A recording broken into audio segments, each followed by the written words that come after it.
Wait कर ले। जी, we will wait for a couple of minutes, तकरीबन 4-5 मिनट वेट करते हैं, ताकि कुछ और लोग ज्वाइन करना चाहते हैं तो ज्वाइन कर ले। फिर जहाँ से कल हमारा टर्मिनेट हुआ था, वहीं से ऑनवर्ड इंशाल्लाह हम कंटिन्यू करते हैं। अच्छा सर, ये आज ना सर 2:30 तक टाइम है सर, आप 2:30 तक लेके जा सकते हैं सर। ओके, ठीक। Thank you.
जी बिस्मिल्लाहिर्रहमानिर्रहीम। लास्ट डे हम कुछ लोगों ने जो अपने प्रॉब्लम्स हाईलाइट किए थे उन पे हमने डिस्कशन की थी, जिसमें एक multi product break even analysis के हवाले से था और दूसरा स्टैंडर्ड कॉस्टिंग के हवाले से हमने कुछ बात इनिशिएट की थी। और वो जो मैक्स और यील्ड वेरिएंसेस थे वो कुछ लोगों की फरमाइश थी, तो वो हमने डिस्कस किए थे। आई डोंट नो कि किसने वो हाईलाइट किया था। मैक्स यील्ड वेरिएंस हम कंप्लीट कर रहे थे कि इन द एंड जो हमारी क्लास है वो डिस्कनेक्ट हो गई थी। मैं जहाँ से डिसकंटिन्यू हुआ था वहीं से कंटिन्यू कर रहा हूँ। तो अगर आपको करते हुए कल में कंप्लीट नहीं हुई बात तो उसमें कोई मसला है तो अभी क्लियर कर लेते हैं, फिर इंशाल्लाह बात को आगे कंटिन्यू करते हैं।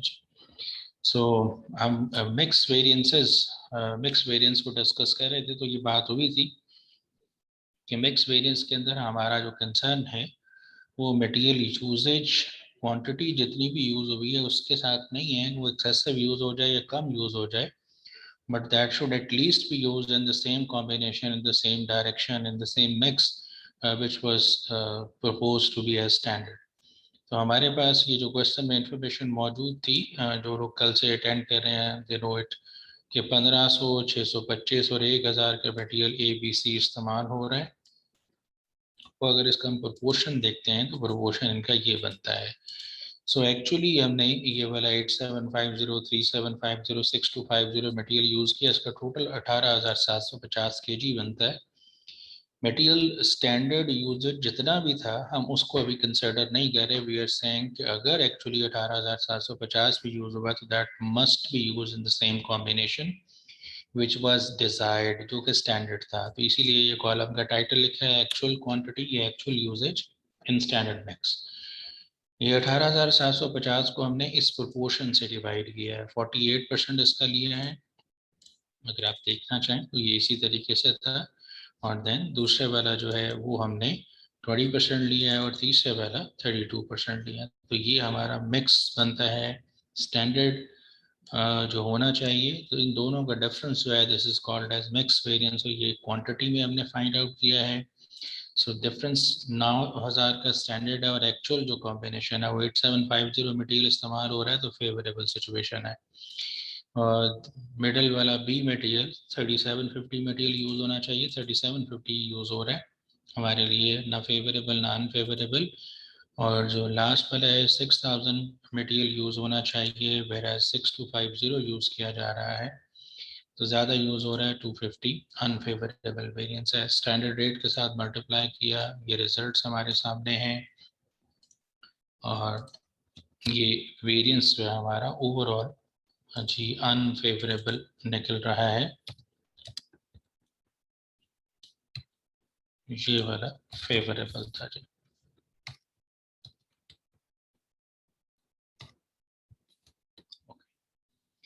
देन इसके बाद यील्ड वेरिएंस है, और यील्ड वेरिएंस के अंदर ये तरीकाकार लिखा गया है कि जो standard quantity in standard mix है, पहले वो मेंशन करेंगे। Standard quantity in standard mix से मुराद जो स्टैंडर्ड यूजेज है, जो हमने खुद डेवलप किया लास्ट डे में, ये वही है। स्टैंडर्ड यूजेज जो हमें बताया गया है वो 12,500 ट्यूब्स के लिए 1500, 600, 25 और 1000 केजी मटेरियल बताया गया है, लेकिन हम एक्चुअली जो प्रोड्यूस कर रहे हैं वो 77,500 प्रोड्यूस कर रहे हैं। तो 1500 डिवाइडेड बाई 12,500 मल्टीप्लाइड बाई 77,500, ये हमारा स्टैंडर्ड है।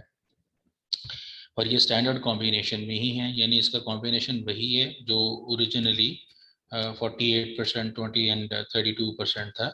अगर हम इसको सॉल्व करना चाहें तो कर भी सकते हैं वेरीफाई। 12,500 77,500 से मल्टीप्लाई कर लें, एंड लास्ट के अंदर 1000 मटेरियल है divided by 12,500 multiplied by 77,500।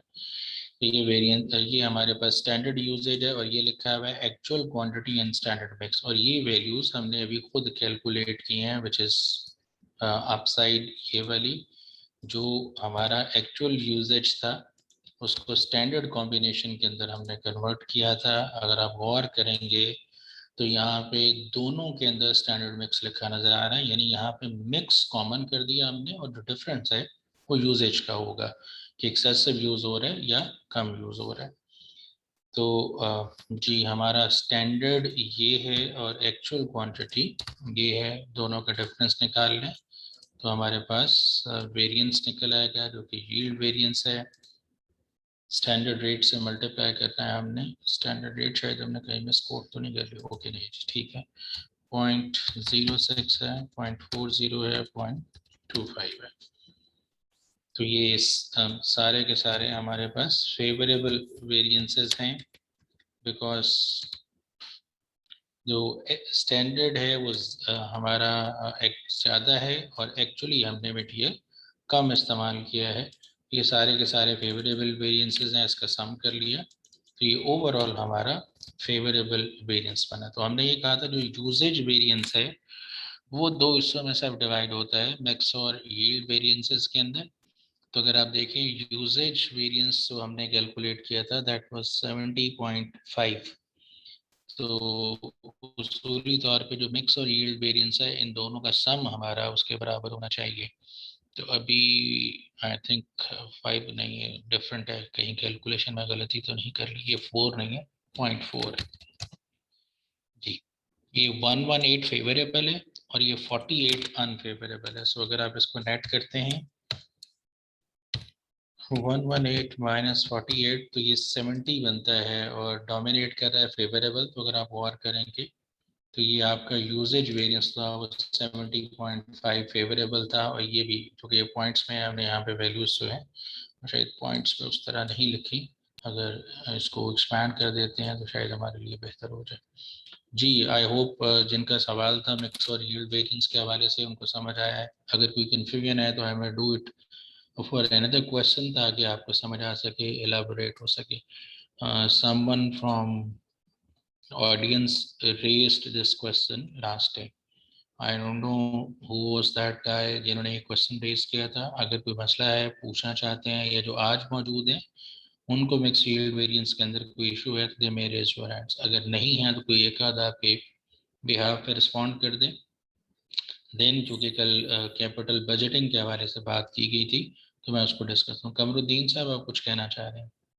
Sir clear clear है जो कि आपने कल क्वेश्चन रेज किया था। जी Okay, that's great. जी Fatima, sir you want to say something? अस्सलाम वालेकुम सर। वालेकुम अस्सलाम। सर ये तो क्लियर हो गया, बस वो मैं इसमें फिक्स जो नहीं है सर, फिक्स वाले में मतलब वेरिएंस में थोड़ा मसला है, तो ओके, आप वो फिक्स फिर से फिक्स करने फैक्ट्री दें। ओवरहेड के वेरिएंसेस में। जी सर। अच्छा चलिए वो एलेबोरेट कर देता हूँ। और और सर इसकी साथ में वो सर वो सिलेबस में मैंने देखा था कि लेबर मिक्स वेरिएंस भी है, ओके वो भी आप मैं समझा दें। मैं गाइड कर देता हूँ जी। इसके अलावा वासिफ अली आप कुछ कहना चाह रहे हैं? जी सर, इसी टॉपिक में ना पार्ट बी में जो है प्लानिंग और ऑपरेशनल के कुछ फॉर्मूलाज है, थोड़ा सा उसके अच्छा बारे में बता दें। ठीक, ओके मैं बता देता हूँ जी। और इसके अलावा जी AR साहब आप कुछ कहना चाह रहे हैं? Okay Sonia, you want to say something? Sir मैं सेल्स का मिक्स यील्ड कह रही थी कि सेल्स का ओके मिक्स यील्ड करवा दें एक क्वेश्चन उसका। ठीक ठीक है, चले इट्स ऑलमोस्ट सारी स्टैंडर्ड कॉस्टिंग तो मैं करवा देता हूँ, कोई मसला नहीं है। जस्ट अ मिनट जी, मैं ज़रा रेलेवेंट स्टफ ओपन कर लूँ तो फिर मैं आपके सामने ज़रा रिवाइज्ड फाइल शेयर करता हूँ।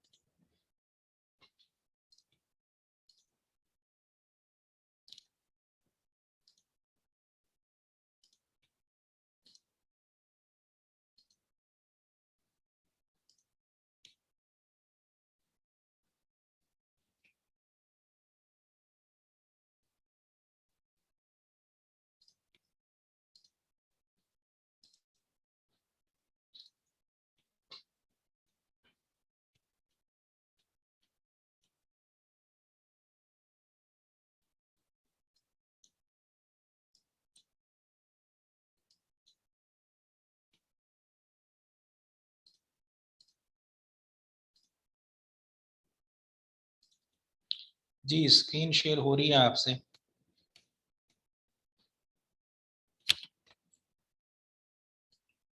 स्क्रीन विजिबल है जी आप लोगों को? Yes sir. चल ये ओवरऑल अगेन अगर मतलब वेरिएंसेस आपने शायद मेरे से अगर डिटेल में लेक्चर सुने हुए हैं तो मैं जैसे अभी मटेरियल वेरिएंसेस से आगे लेके चले हैं तो अगेन कोई भी वेरिएंस है वो सबसे पहले ओवरऑल उस कॉस्ट का वेरिएंस होता है। जैसे मैंने लेबर वाला भी आपके सामने ओपन किया है, लेबर का ओवरऑल कॉस्ट वेरिएंस होगा जैसे ओवरऑल मटेरियल का कॉस्ट वेरिएंस आपने निकाला, यानी स्टैंडर्ड कॉस्ट ऑफ मटेरियल और एक्चुअल कॉस्ट ऑफ मटेरियल का डिफरेंस लिया, और फिर अगर मटेरियल रेट वेरिएंस या प्राइस वेरिएंस निकाला तो स्टैंडर्ड और एक्चुअल रेट का फर्क था, और मटेरियल यूजेज वेरिएंस स्टैंडर्ड और एक्चुअल क्वांटिटी का फर्क था। तो लाइक वाइज जो लेबर वेरिएंसेस हैं ये भी उसी तरीके से लेबर कॉस्ट वेरिएंस है, और labour efficiency usage of time से जैसे क्वांटिटी मटेरियल क्वांटिटी वेरिएंस था, इसी तरह ये मटेरियल यूजेज, इसी तरह लेबर का जितना टाइम यूज होना चाहिए और जितना टाइम यूज हो रहा है, इन दोनों का जो डिफरेंस है उसे हम एफिशिएंसी वेरिएंस के नाम से जानते हैं। That how much time is being utilised और कितना यूज होना चाहिए, इन दोनों के डिफरेंस को लेबर एफिशिएंसी वेरिएंस से डिनोट करते हैं। इसी तरह लेबर रेट वेरिएंस है, तरीकाकार में खास फर्क नहीं है। जैसे आपने मटेरियल का निकाला रेट वेरिएंस स्टैंडर्ड और एक्चुअल रेट का फर्क, वहाँ पे एक्चुअल क्वांटिटी से मल्टीप्लाई करते हैं, यहाँ पे एक्चुअल आवर्स ज़्यादा टाइम लगा या कम टाइम लगा, जितना टाइम लगा उसके बदले में आपने लेबर को पेमेंट की है। लाइकवाइज लेबर एफिशिएंसी वेरिएंस है, वहाँ पे स्टैंडर्ड और actual quantity of material use की बात है, यहाँ पे स्टैंडर्ड और actual hours of labour use की बात हो रही है। स्टैंडर्ड आवर्स जितने यूज होने चाहिए और एक्चुअल आवर्स, इन दोनों का डिफरेंस लेके स्टैंडर्ड रेट से मल्टीप्लाई किया गया है। अगर टाइम ज़्यादा लगाया जा रहा है तो इनएफिशिएंट वर्कर्स हैं, उनका सुपरवाइजर की इनएफिशिएंसी है, और अगर टाइम कम लगाया जा रहा है तो एफिशिएंसी बेहतर है। जी फैसल आप कुछ कहना चाह रहे हैं? जी सर, मैंने सर ये एक सिर्फ लॉजिक पूछनी है सर। जो एफिशिएंसी वेरिएंस है इसमें स्टैंडर्ड रेट से मल्टीप्लाई कर रहे हैं अच्छा और अच्छा, अब अगर ओके, और यहाँ पे एक्चुअल आवर से क्यों मल्टीप्लाई कर रहे हैं, ऐसा ही है ना? जी सर, हाँ जी अच्छा सर, अगर ये थोड़ी सी इसकी लॉजिक, कंफ्यूजन रह जाती है। जी मैं आपको बता देता हूँ। देखिए अगर आप इसकी लॉजिक समझ रहे हैं तो पहले तो आपको मटेरियल की लॉजिक समझने की जरूरत है कि हम मटेरियल के साथ ऐसा क्यों कर रहे हैं। ठीक, मैं जी ये सर, दोबारा उसमें इधर ही ले आऊँ। जी ये जो मटेरियल यूजेज वेरिएंस निकाला गया ये भी इसी तरीके से था, स्टैंडर्ड और एक्चुअल क्वांटिटी के डिफरेंस को स्टैंडर्ड रेट से मल्टीप्लाई किया गया। अब ना assume you are production manager, आप प्रोडक्शन मटेरियल को यूज करते हैं, you are responsible for that. अगर आप मटेरियल ज्यादा इस्तेमाल कर रहे हैं तो आपकी इनएफिशिएंसी है, फाइन, जी सर, सही बात। आप उसको एडमिट करते हैं कि दिस इज माय इनएफिशिएंसी। लेकिन अगर कोई खरीद के लाने वाला, प्रोक्योर करने वाला मटेरियल महंगा खरीद के ला रहा है तो क्या उसकी रिस्पॉन्सिबिलिटी भी आप ओन करेंगे या आप उसकी रिस्पॉन्सिबिलिटी ओन नहीं करेंगे? नहीं सर, उसकी तो वो उसकी अपनी रिस्पॉन्सिबिलिटी होगी। वो उसकी अपनी रिस्पॉन्सिबिलिटी। तो इसीलिए हमें 5 kg इस्तेमाल करना चाहिए, हमने 6 kg इस्तेमाल किया, वी आर एडमिटिंग इट कि मैंने 1 kg ज़्यादा इस्तेमाल किया, आई एम रिस्पॉन्सिबल फॉर दैट। लेकिन अगर खरीद के लाने वाला मटेरियल 20 की बजाय 22 रुपए में भी खरीद के ला रहा है तो I am not responsible for that. मैं अपनी गलती एडमिट करता हूँ, 1 kg एक्सेसिव मटेरियल यूज किया, बट मैं किसी और की गलती अपने ऊपर नहीं लूंगा। जो स्टैंडर्ड रेट था, जो स्टैंडर्ड सेट किया गया था प्राइस बाय मटेरियल खरीदने के लिए, वो 20 रुपए स्टैंडर्ड अगर था तो मैं उसी के लिए रिस्पॉन्सिबिलिटी एक्सेप्ट करूंगा। उससे एक्सेसिव अगर कीमत पे वो खरीद के ला रहा है या सस्ता खरीद के ला रहा है तो ना तो उसका क्रेडिट मुझे पास ऑन होगा, ना उसका नुकसान, उसकी इनएफिशिएंसी मुझे पास ऑन होनी चाहिए। बात समझ पा रहे हैं? ठीक है सर, यानी कि जो मैंने यूज करनी है एज ए प्रोडक्शन मैनेजर, मैं उसका रिस्पॉन्सिबल। जी, मैं ये कह रहा रेट हूँ जी, को मैंने स्टैंडर्ड, हाँ जी, हाँ जी, जी मैंने ज्यादा यूज किया, fine, I am ready to accept that कि मैंने ज्यादा यूज किया है, फाइन। लेकिन मैंने ये बिल्कुल नहीं कहा था कि मटेरियल महंगा खरीद के लाएं।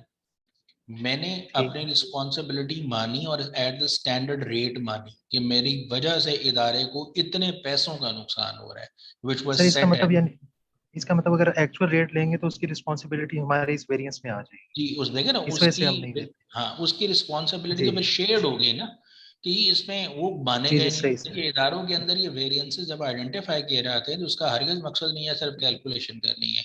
हम इस कैलकुलेशन की बुनियाद पे शो कॉज देंगे अपने वर्कर्स को। प्रोडक्शन मैनेजर को बुलाया, उसे कहा जनाब आपकी वजह से इदारे को 25 रुपए का नुकसान हुआ। वो कहेगा कैसे? हम उसको बताएं आपने 1 kg ज्यादा इस्तेमाल किया और वो 1 kg मार्केट से 25 रुपए का मिला है। वो कहेगा जनाब मैंने बिल्कुल नहीं कहा था 25 का खरीद के लिए, हाँ 1 kg मैंने किया ज्यादा इस्तेमाल, लेकिन मैंने नहीं कहा था कि वो 25 का खरीद सही के लाएं। I am responsible for that rate which was set as standard by you. Reason कि आपने मेरे लिए जो स्टैंडर्ड सेट किया 5 kg की बजाय 6 kg मैंने इस्तेमाल किया, तो मैं उसकी रिस्पॉन्सिबिलिटी एडमिट कर रहा हूँ। लाइक वाइज जिसके लिए आपने 20 का स्टैंडर्ड सेट किया है, अगर वो 20 से एक्सेसिव में लेके आ रहा है तो वो उसकी जिम्मेदारी है, मेरी जिम्मेदारी नहीं है। समझ पा रहे हैं बात? ठीक। जी जी सर, अब समझ आ गई। और सर और प्राइस का भी अब समझा दीजिए। इस चीज को भी देखें, जो प्राइस वेरिएंस है स्टैंडर्ड और एक्चुअल रेट का फर्क वो एक्चुअल क्वांटिटी से मल्टीप्लाई। अब ये क्यों? देखिए जो खरीद के लाने वाला है वो अगर सस्ता या महंगा खरीद के ला रहा है तो वो उसका कसूर होगा, लेकिन वो कितनी क्वांटिटी खरीद के ला रहा है, जितनी क्वांटिटी उससे कहा गया कि मार्केट से बाय करके लाओ। वो स्टैंडर्ड तो नहीं कहा गया उसको मार्केट से बाय, जितना पीछे यूजेज की डिमांड आई कि भाई इतना मटेरियल खरीद के लाओ, वो उतना मटेरियल खरीद के लाया होगा। सही। तो वो कहता है जनाब मैंने आपके लिए हर एक यूनिट के बदले में 2 रुपए बचाए हैं, और कितने पैसे बचाए हैं? जितना आपने मुझे कहा खरीद के लाए। तो जितनी मेरी परचेज प्राइस एक्सेसिव पे करने की या परचेज प्राइस कम पे करने का फायदा या नुकसान है, अगर मेरी रिस्पॉन्सिबिलिटी फिक्स करेंगे तो that is for that particular amount जितना एक्चुअली आपने मुझसे बाय करवाया। समझ पा रहे हैं बात? ठीक है। जी जी, यानी कि एक्चुअल क्वांटिटी तो होगी जो प्रोक्योरमेंट डिपार्टमेंट उसे देगा, जो ये उसको लेकर आनी डिमांड है। हुई वो खरीद के ले आया, वो उसको एडमिट करने को बिल्कुल तैयार है। तो लाइक वाइज स्टे है, जो लेबर को यूटिलाइज करवा रहे हैं टाइम, हमने अल्टीमेटली तो प्रोडक्शन सुपरवाइजर को या लेबर का जो सुपरवाइजर है उसको पकड़ना, जनाब इतने घंटों में काम होना चाहिए, आप इससे ज्यादा घंटों में करवा रहे हैं। तो वो कहेंगे चलो ठीक है हम ज्यादा घंटों में करवा रहे हैं। लेकिन ये बिल्कुल नहीं कहा गया था कि जो लेबर के साथ रेट तय किया है एचआर डिपार्टमेंट ने, उन्होंने अगर ज्यादा तय किया तो ये उनकी इनएफिशिएंसी है। मेरी इनएफिशिएंसी ये है कि मैंने कम टाइम लगवाया, एफिशिएंसी है अगर ज्यादा टाइम लगवाया तो इनएफिशिएंसी है। समझ आ रही है जी बात? जी सर, आगे सर। जी लाइकवाइज जो स्टैंडर्ड क्लियर। और एक्चुअल रेट का फर्क है, लेबर का रेट वेरिएंस है। अगर हमने ज्यादा अमाउंट लेबर को पे कर दी है, we have paid more amount to the labour, तो वो हमने उतने घंटों के बदले में पे किया जितने एक्चुअल टाइम स्पेंड किया वर्कर्स ने। अगर ज्यादा टाइम स्पेंड किया तो वी हैव पेड मोर, और अगर कम टाइम स्पेंड किया तो वी हैव पेड लेस। तो हमारी इनएफिशिएंसी या एफिशिएंसी उस टाइम की वजह से जनरेट हो। क्लियर होती है जी बात? ठीक है सर। जी सर, क्लियर हो। ठीक है। Thank you. अब ये अगर समझ आता है तो इसी की बुनियाद पे फिर फैक्ट्री ओवरहेड वेरिएंसेस हैं। जैसे लेबर का ओवरऑल वेरिएंस है, इसी तरह से फैक्ट्री ओवरहेड का ओवरऑल कॉस्ट वेरिएंस है। स्टैंडर्ड फैक्ट्री ओवरहेड और एक्चुअल फैक्ट्री ओवरहेड का डिफरेंस लेंगे तो ये फैक्ट्री ओवरहेड का कॉस्ट वेरिएंस होगा। बट फैक्ट्री ओवरहेड कॉस्ट है ये फर्दर दो हिस्सों में सब डिवाइडेड है, variable factory overhead cost variance और fix factory overhead cost variance. जो वेरिएबल फैक्ट्री ओवरहेड का स्टैंडर्ड कॉस्ट है और एक्चुअल वेरिएबल फैक्ट्री ओवरहेड की कॉस्ट है, उन दोनों का डिफरेंस लेके हम variable factory overhead cost variance निकालेंगे और likewise fix factory overhead, standard fix factory overhead cost और actual fix factory overhead cost का डिफरेंस होगा, ये fix factory overhead cost variance होगा।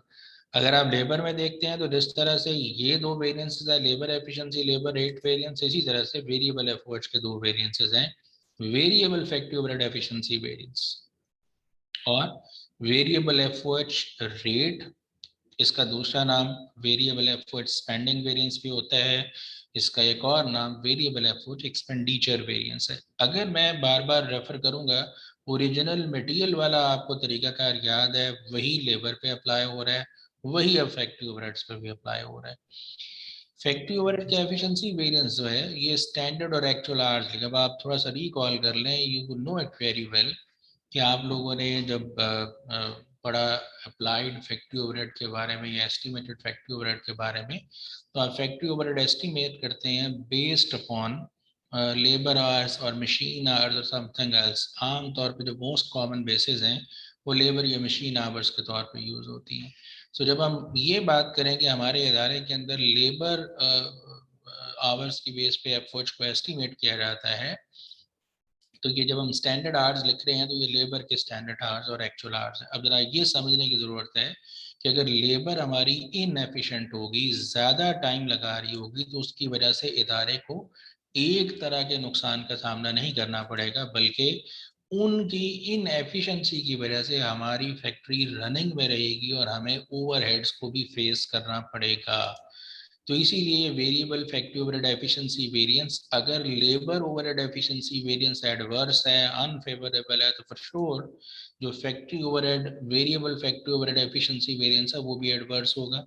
रीजन, अगर हम लेबर आवर्स को एज अ बेस यूज कर रहे हैं, तो this is standard hours of जो लेबर आवर्स हैं और एक्चुअल लेबर आवर, जिसको स्टैंडर्ड रेट से मल्टीप्लाई किया, लेकिन यहाँ पे स्टैंडर्ड रेट लेबर का नहीं है बल्कि वेरिएबल फैक्ट्री ओवरहेड का स्टैंडर्ड रेट है। वेरिएबल फैक्ट्री ओवरहेड रेट या स्पेंडिंग वेरिएंस जो है ये स्टैंडर्ड और एक्चुअल रेट का फर्क है, लेकिन standard rate of variable factory overhead, actual rate of variable factory overhead, उसको मल्टीप्लाई किया गया एक्चुअल आवर्स के साथ, जितना एक्चुअल टाइम लगा। अगर एक्चुअल आवर्स को actual rate of variable effort से मल्टीप्लाई करते हैं तो technically this is actual variable factory overhead, और एक्चुअल आवर्स को standard rate of variable effort से मल्टीप्लाई करते हैं तो this is what should be incurred as variable factory overhead standard, और व्हाट इज एक्चुअली इनकर्ड, इन दोनों का जो डिफरेंस है, ये स्पेंड कितना होना चाहिए था और कितना हो रहा है, इसे स्पेंडिंग वेरिएंस भी कहते हैं वेरिएबल फैक्ट्री ओवरहेड का, एक्सपेंडिचर वेरिएंस भी कहते हैं, या रेट वेरिएंस के नाम से भी जानते हैं। अगर यहाँ तक कोई कन्फ्यूजन है और बात पूछना चाहते हैं तो पूछ सकते हैं। जिन्होंने स्पेशली सवाल किया था, मैं फिक्स फैक्ट्री ओवरहेड बताता हूँ, इससे पहले अगर वेरिएबल फैक्ट्री ओवरहेड वेरिएंसेस के बारे में कोई इशू है तो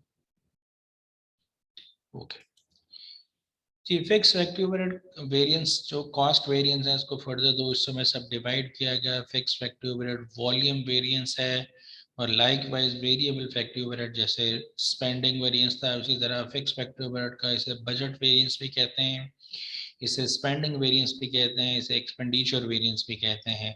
तरीकाकार क्या है, actual factory overhead fix factory overhead में से budgeted fix factory overhead minus कर दिया जाए। What was supposed to be incurred और what was actually incurred as fix factory overhead, इन दोनों का फर्क जो है ये बजट या स्पेंडिंग वेरिएंस है। और जो फिक्स फैक्ट्री ओवरहेड का वॉल्यूम वेरिएंस है वो जो हमारा रेट बनता है फिक्स फैक्ट्री ओवरहेड का, अगर आप या फैक्ट्री ओवरहेड का जो रेट बनता है अगर आप रिकॉल कर सकें, तो आप फैक्ट्री ओवरहेड रेट बनाते हैं, एस्टिमेटेड टोटल फैक्ट्री ओवरहेड, उसको डिवाइड करते हैं किसी भी बेस से, बेस लेबर आवर्स या मशीन आवर्स हो सकता है। बट जब भी कोई एस्टिमेशन के लिए बेस इस्तेमाल की जाती है तो वो नॉर्मल कैपेसिटी पे की जा रही होती है। डिफरेंट टाइप ऑफ कैपेसिटीज होती हैं ऑर्गेनाइजेशन में, लाइक एक है आइडियल या थियोरेटिकल कैपेसिटी। अगर आप समझने की कोशिश करें कि कैपेसिटी है जो कि आइडियल या थियोरेटिकल है, which may not be possible to be achieved unless ideal working condition ना हो। आम ऐसे बहुत सारे लोग, मैं एक एग्जांपल से आमतौर पर इस चीज़ को एलेबोरेट क्या करता हूँ। आम से जो मेल्स कम्युनिटी है, आप में से बहुत सारे लोग एक मोटर बाइक बनाने वाली कंपनी है होंडा के नाम से, उसका एक ब्रांड है CD70 और उनका एक स्लोगन है कि 1 लीटर में 70 किलोमीटर की माइलेज मिलती है। लेकिन अगर आप प्रैक्टिकली देखें तो ऐसा नहीं होता, आपको प्रैक्टिकली उतनी माइलेज नहीं मिलती, कम मिलती है उसके मुकाबले में जो उनका स्लोगन है। व्हाट डज इट मीन कि वो झूठ बोल रहे हैं, गलत कह रहे हैं? तो जवाब ये है कि ना वो झूठ बोल रहे हैं ना गलत कह रहे हैं, बल्कि जिस जगह पे वो टेस्ट रन करते हैं उस प्रोडक्ट का, अगर वो बिल्कुल स्मूथ स्ट्रेट रोड है और उसके अंदर कोई इंटरप्शन नहीं है, अगर आप उसको बगैर किसी इंटरप्शन के चलाएंगे तो शायद वो 70 किलोमीटर पूरी माइलेज दे रही होगी। लेकिन चूंकि प्रैक्टिकल कंडीशंस मुख्तलिफ होती हैं, तो इसीलिए जो प्रैक्टिकल कंडीशंस हैं उनके हिसाब से इदारों के अंदर जो कैपेसिटी है, या अगर आप उसी मोटर बाइक की कैपेसिटी की बात करें तो वो प्रैक्टिकल कैपेसिटी कहलाती है।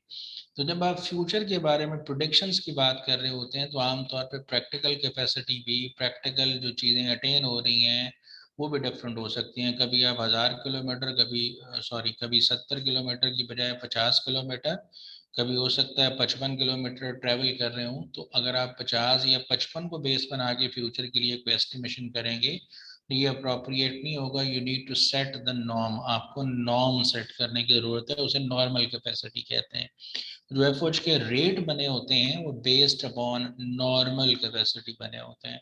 So what is normal capacity hours, जो हमें हमारी नॉर्म थी, और what is standard hours allowed, जो कि एक्चुअल आउटपुट लेवल के लिए जितने आवर्स अलाउड थे, इन दोनों का डिफरेंस लेके इसको फिक्स फैक्ट्री ओवरहेड रेट से मल्टीप्लाई किया गया है। तो ये आपका जो वेरिएंस है, ये फिक्स ओवरहेड का वॉल्यूम वेरिएंस आइडेंटिफाई होगा। ये एक एग्जांपल है in fix factory overhead variances के लिए, आपके सामने इसको डिस्कस कर लेते हैं। Companies budgeted variable factory overhead is $3 per machine hour and its budgeted fixed manufacturing overhead is 300,000 per month. Following information is available for a recent month. The denominator activity of 60,000 machine hours is used to complete the predetermined overhead rate. Compute the predetermined. ये pre जो denominator activity है या normal capacity है, normal capacity वाले hours के साथ ही आप divide करके रेट कैलकुलेट करते हैं। At a denominator activity of 60,000 machine hours, company should produce 40,000 units of the product. अगर 60,000 घंटों के अंदर 40,000 यूनिट्स बनाए जाते हैं तो टेक्निकली एक यूनिट बनाने के लिए जो स्टैंडर्ड टाइम है 1.5 आवर्स है। डिवाइड कर लें 60 को 40 से तो आपको 1.5 आवर्स मिल जाएंगे। The company's actual operating results are number of units produced 42,000, actual machine hours 64,000, actual variable factory overhead cost और actual fixed manufacturing overhead cost। तो अगर आप ये सारे वेरिएंसेस कैलकुलेट करना चाहते हैं बारी बारी, तो वेरिएबल ओवरहेड एफिशिएंसी वेरिएंस है सबसे पहले। तरीकाकार स्टैंडर्ड और एक्चुअल आवर्स का फर्क है। तो स्टैंडर्ड आवर्स अलाउड कैलकुलेट करेंगे। अभी हमने कैलकुलेट किया कि एक यूनिट बनाने के लिए 1.5 आवर्स लगते हैं। एक्चुअली हमने 42,000 घंटे लगाए, तो 42,000 को 1.5 से मल्टीप्लाई कर दें तो 63,000 आवर्स अलाउड हैं। ये स्टैंडर्ड आवर्स हैं।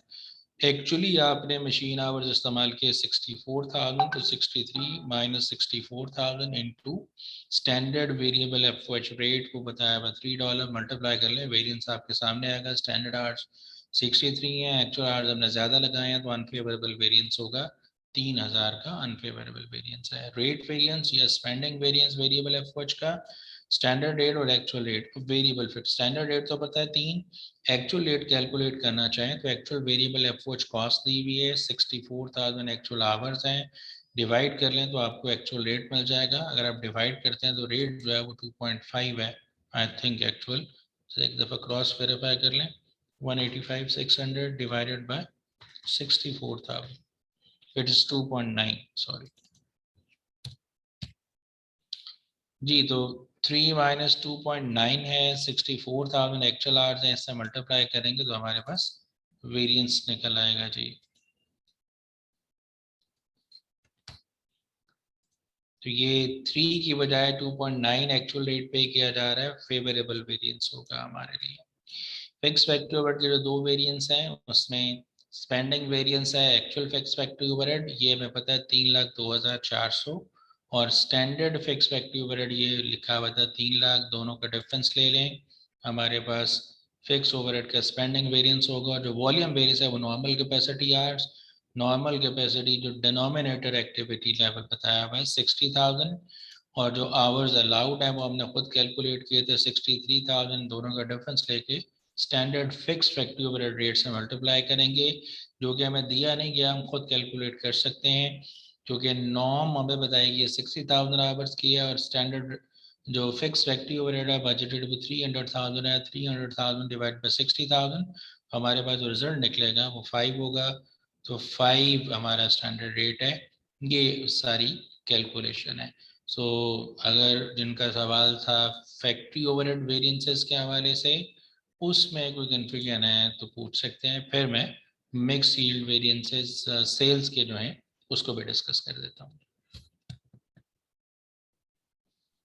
जी सर, ये तो क्लियर हो गया। और लेबर मिक्स वेरिएंस? अच्छा जी, लेबर मिक्स और यील्ड वेरिएंसेस जो हैं उनका ताल्लुक भी उसी चीज के साथ है जैसे लेबर वर्कर्स हैं हमने जो। अच्छा पहले मेरे से सेल्स वाले समझ ले, फिर मैं आपको इस तरफ लेके आता हूँ, जो कि जो प्रिंसिपल है वो यूनिफॉर्म है। मैं जरा सेल्स वाले एलैबोरेट कर दूं तो शायद फिर समझ आ जाए।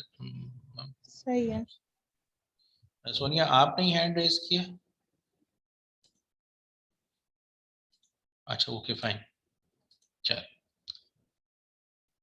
ये रेवेन्यू वेरिएंसेस आपको नजर आ रहे होंगे।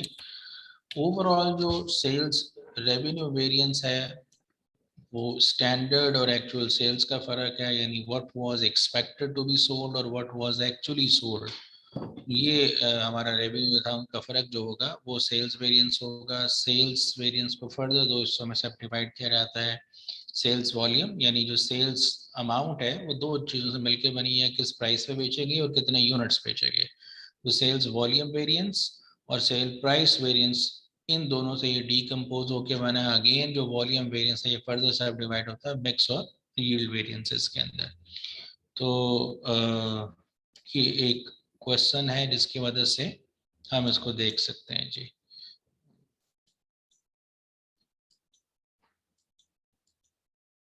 ओके जी, आई थिंक अब नजर आ रहा होगा। पहले थोड़ा सा हम इसमें से सिर्फ सेल्स वाले वेरिएंसेस की बात करेंगे, लेबर मटेरियल वगैरह की बात नहीं करेंगे। बीआर के company operates an absorption costing system and sells 3 product BRK which are substitute for each other. The following standard selling price and cost data related to these products are given below. Product Excuse me, BR sir. Ji Excuse ji me. Ji ji sir जी मैं जी आपको शायद मेरी आवाज नहीं आ रही थी, मैं कह रही थी पिछले वाले में फिक्स ओवरहेड जो आप करवा रहे थे मुझे 2.9 समझ नहीं आया, आपने किस तरह ये वाला किया था? 2.9, ये यस 2.9। सर। अच्छा जी, ये सर यहाँ एक्चुअल से आगे रेट। नहीं समझ में आई। अच्छा ये एक्चुअल रेट है वेरिएबल फैक्ट, ये फिक्स नहीं है, ये वेरिएबल फैक्ट्री ओवरहेड का एक्चुअल रेट है। और कैसे निकाला गया? एक्चुअल मशीन आवर्स बताए हुए हैं और actual variable factory overhead cost बताई गई है। ये टोटल है 185,600 और 64,000 घंटों के लिए आप डिवाइड कर लें तो ये 2.9 निकलेगा।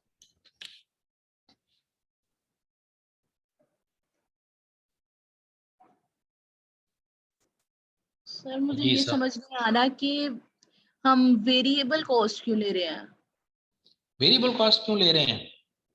नहीं समझ आ रहा ये आपने क्यों लिया है अच्छा यहाँ ये देखें, चले अब जरा देखें। हम वेरिएबल फैक्ट्री ओवरहेड कॉस्ट का वेरिएंस निकाल रहे हैं जिसके दो पार्ट्स हैं, variable factory overhead efficiency variance और variable factory overhead spending variance. Fine. तो ये ओके। स्टैंडर्ड और एक्चुअल आवर्स के फर्क को स्टैंडर्ड रेट से मल्टीप्लाई करेंगे। But which standard rate? क्या लेबर के स्टैंडर्ड रेट से मल्टीप्लाई करें, क्या मटेरियल के स्टैंडर्ड रेट से, क्या फिक्स फैक्ट्री ओवरहेड के स्टैंडर्ड रेट से? तो जवाब नो में है। जो हमने कैलकुलेट करना है जिस वेरिएंस को, उसी के स्टैंडर्ड रेट से मल्टीप्लाई करेंगे।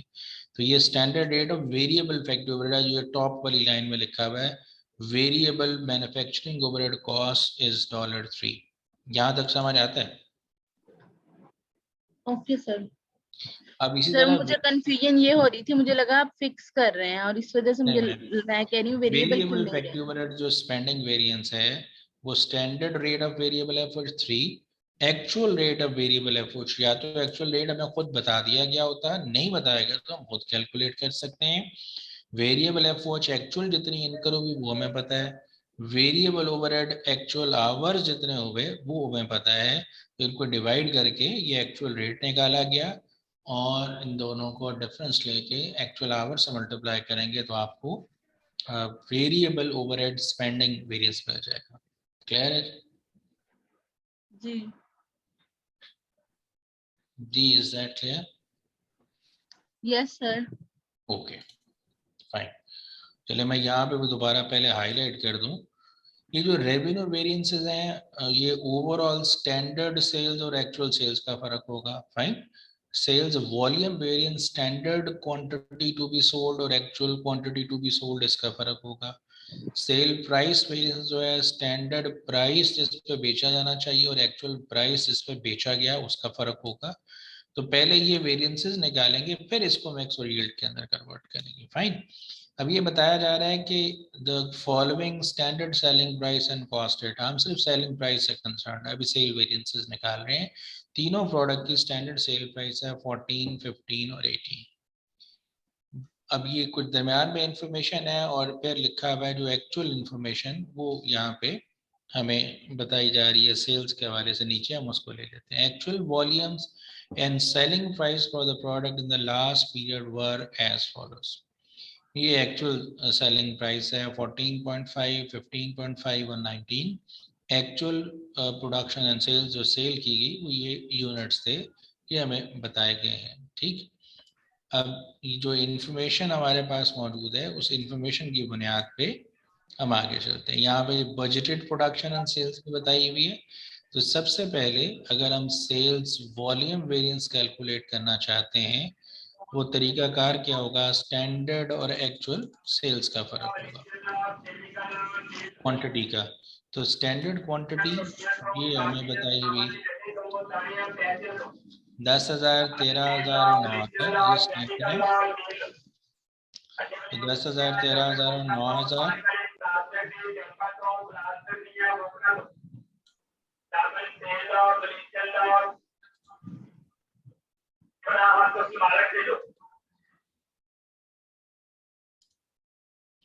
अच्छा जी, थोड़ी सी डिस्टॉर्शन थी इसलिए मैंने जरा होल्ड किया था कि स्क्रीन विजिबल है। यस सर, स्क्रीन ओके तो पहले ओवरऑल सेल्स जो रेवेन्यू वेरिएंस है वो कैलकुलेट किया जा रहा है। स्टैंडर्ड क्वांटिटी ये डेटा में अवेलेबल थी हमारे पास 10,000, 13,000 और 9,000। ये यहाँ पे मेंशन कर लीजिए, इसको स्टैंडर्ड प्राइस से मल्टीप्लाई किया गया 14, 15, 18, ये स्टैंडर्ड रेवेन्यू हमारा। फिर एक्चुअल रेवेन्यू निकालेंगे और actual revenue actual unit sold और एक्चुअल जो आपका सॉरी जी हाँ, ये एक्चुअल यूनिट सोल्ड 9,500, 13,500 और 8,500। एक्चुअल प्राइस जो है 14.5, 15.5 और 18। ये ऊपर एसपी लिखा हुआ है स्टैंडर्ड प्राइस के लिए। जो अगली चीजें लिखी हुई मैं बाद में एलैबोरेट करता हूँ आपको। अच्छा अब आपके पास स्टैंडर्ड सेल्स निकली थी और ये एक्चुअल सेल्स भी निकाली जा सकती है। अच्छा यहाँ पे डायरेक्टली किया गया, मैं यहाँ पे जी इन दोनों को अगर मल्टीप्लाई करेंगे तो ये स्टैंडर्ड सेल्स होगी और जो एक्चुअल क्वांटिटी है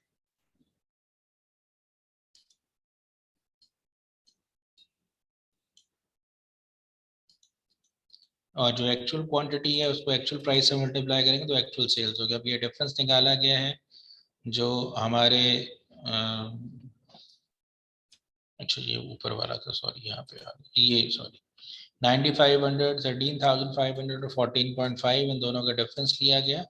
ये स्टैंडर्ड रेवेन्यू और ये एक्चुअल रेवेन्यू है, इन दोनों का डिफरेंस लेके ये रेवेन्यू वेरिएंसेस निकाले गया। स्टैंडर्ड 1,40,000 का था, 1,37,000 की सेल हुई, कम हुई, अनफेवरेबल फॉर द ऑर्गेनाइजेशन। 195 की बजाय 209 की हो रही है, 14,250 फेवरेबल, ज्यादा सेल हो रही है। 162 की बजाय 161 की सेल्स हो रही है, कम हो रही है, अनफेवरेबल।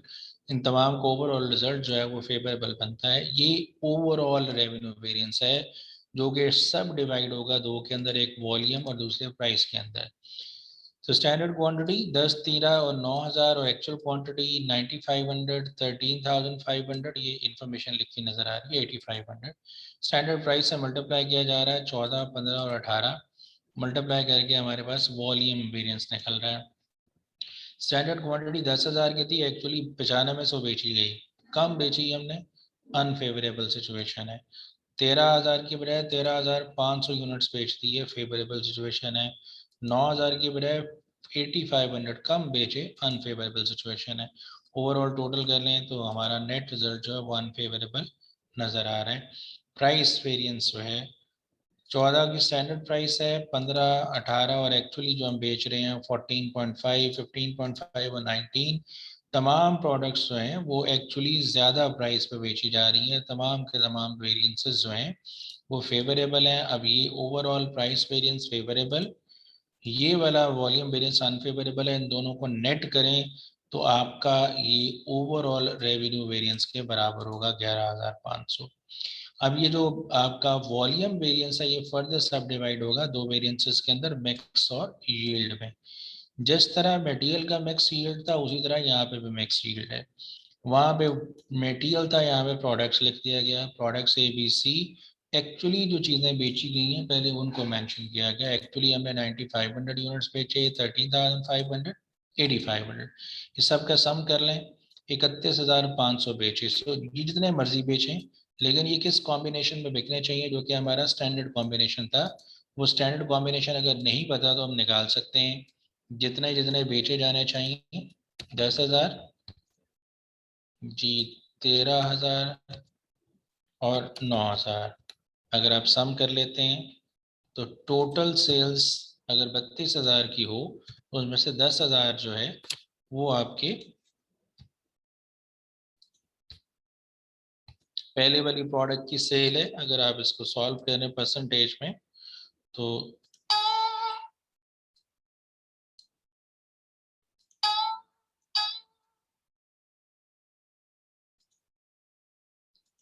जी ये 31.25% बन रहा है।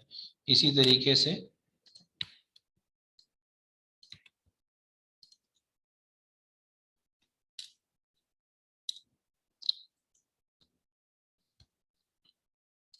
दोबारा 13,000 डिवाइडेड बाय 32,000 40.63 बन रहा है, और 9,000 32,000 से डिवाइड करें तो 28.13 बन रहा है।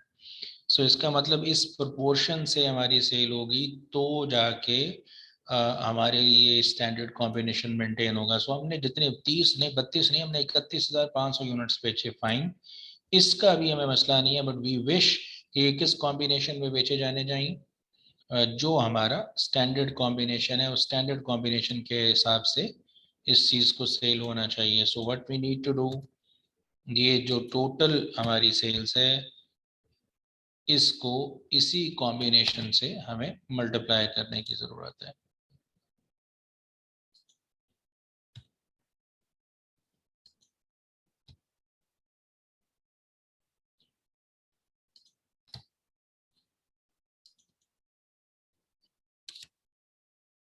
ओके,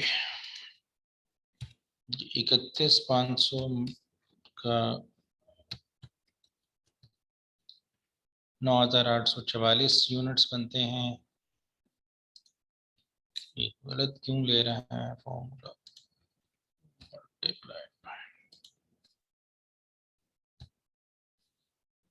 ठीक है जी।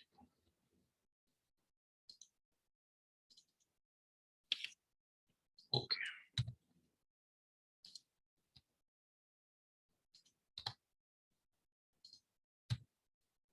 31,500 का 28.13%। सो इसका अब सम कर लें तो ये एक्चुअली भी उतने ही यूनिट सोल्ड निकल रहे हैं, लेकिन ये कॉम्बिनेशन स्टैंडर्ड होना चाहिए। तो मिक्स वेरिएंस निकाला गया क्वांटिटी के अंदर, पहले एक्चुअल क्वांटिटी जो स्टैंडर्ड कॉम्बिनेशन के अंदर, यानी स्टैंडर्ड ये कह रहा है इतने बेचने चाहिए, हमने 9500 बेच दिए। हमने कम बेचे हुए हैं, हमारे लिए ये अनफेवरेबल सिचुएशन है। आप अगर कैलकुलेट करना चाहें -10, तो ये अनफेवरेबल सिचुएशन है, 12,797 की बजाय 13,500 बेच दिए फेवरेबल, 8859 की बजाय 8500 बेचे अनफेवरेबल। तो in mix variance and amount निकाला गया, इसको स्टैंडर्ड प्राइस से मल्टीप्लाई कर दें, ये ओवरऑल मिक्स वेरिएंस आपके सामने निकल रहा है अमाउंट के अंदर।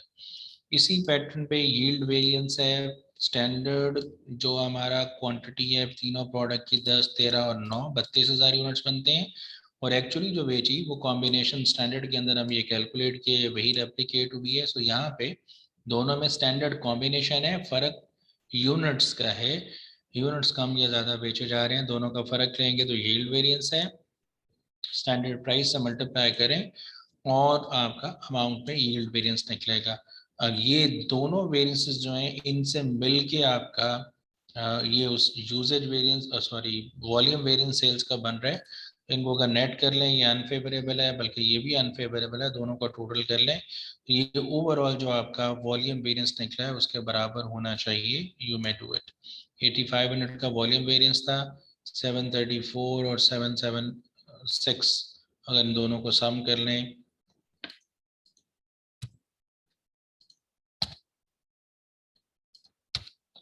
तो ये 8500 बनता है। इसका मतलब ये जो वेरिएंस आपने निकाला ये ओवरऑल ठीक है। तो ये सेल्स मिक्स और यील्ड वेरिएंस था। जिनका सवाल था सेल्स मिक्स और यील्ड का उनको समझ आया है, कोई इसमें इशू है, मजीद चाहते हैं कि डिटेल में एक्सप्लेन कर दिया जाए, इसको एक्सप्लेन किया जा सकता है।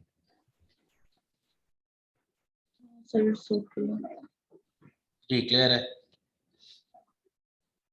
सर जी। सर इसी सेल्स में आपने बताया था सीएम से भी मल्टीप्लाई कर सकते हैं, मतलब कंट्रीब्यूशन मार्जिन और ग्रॉस प्रॉफिट। अगर सर जी दोनों ही एक साथ क्वेश्चन में आ जाए तो हम्म, फिर कंट्रीब्यूशन मार्जिन लें या ग्रॉस प्रॉफिट लें? ठीक है मैं आपको बता देता हूँ। पहली बात तो ये है कि ये जो वेरिएंसेस हम निकाल रहे हैं ये स्कूल ऑफ थॉट पहला था जिसको अभी हमने डिस्कस किया सेल्स के अंदर, कि जो वेरिएंसेस निकाले जा रहे हैं, जी जस्ट अ मिनट, मुझे 1 मिनट दीजिएगा।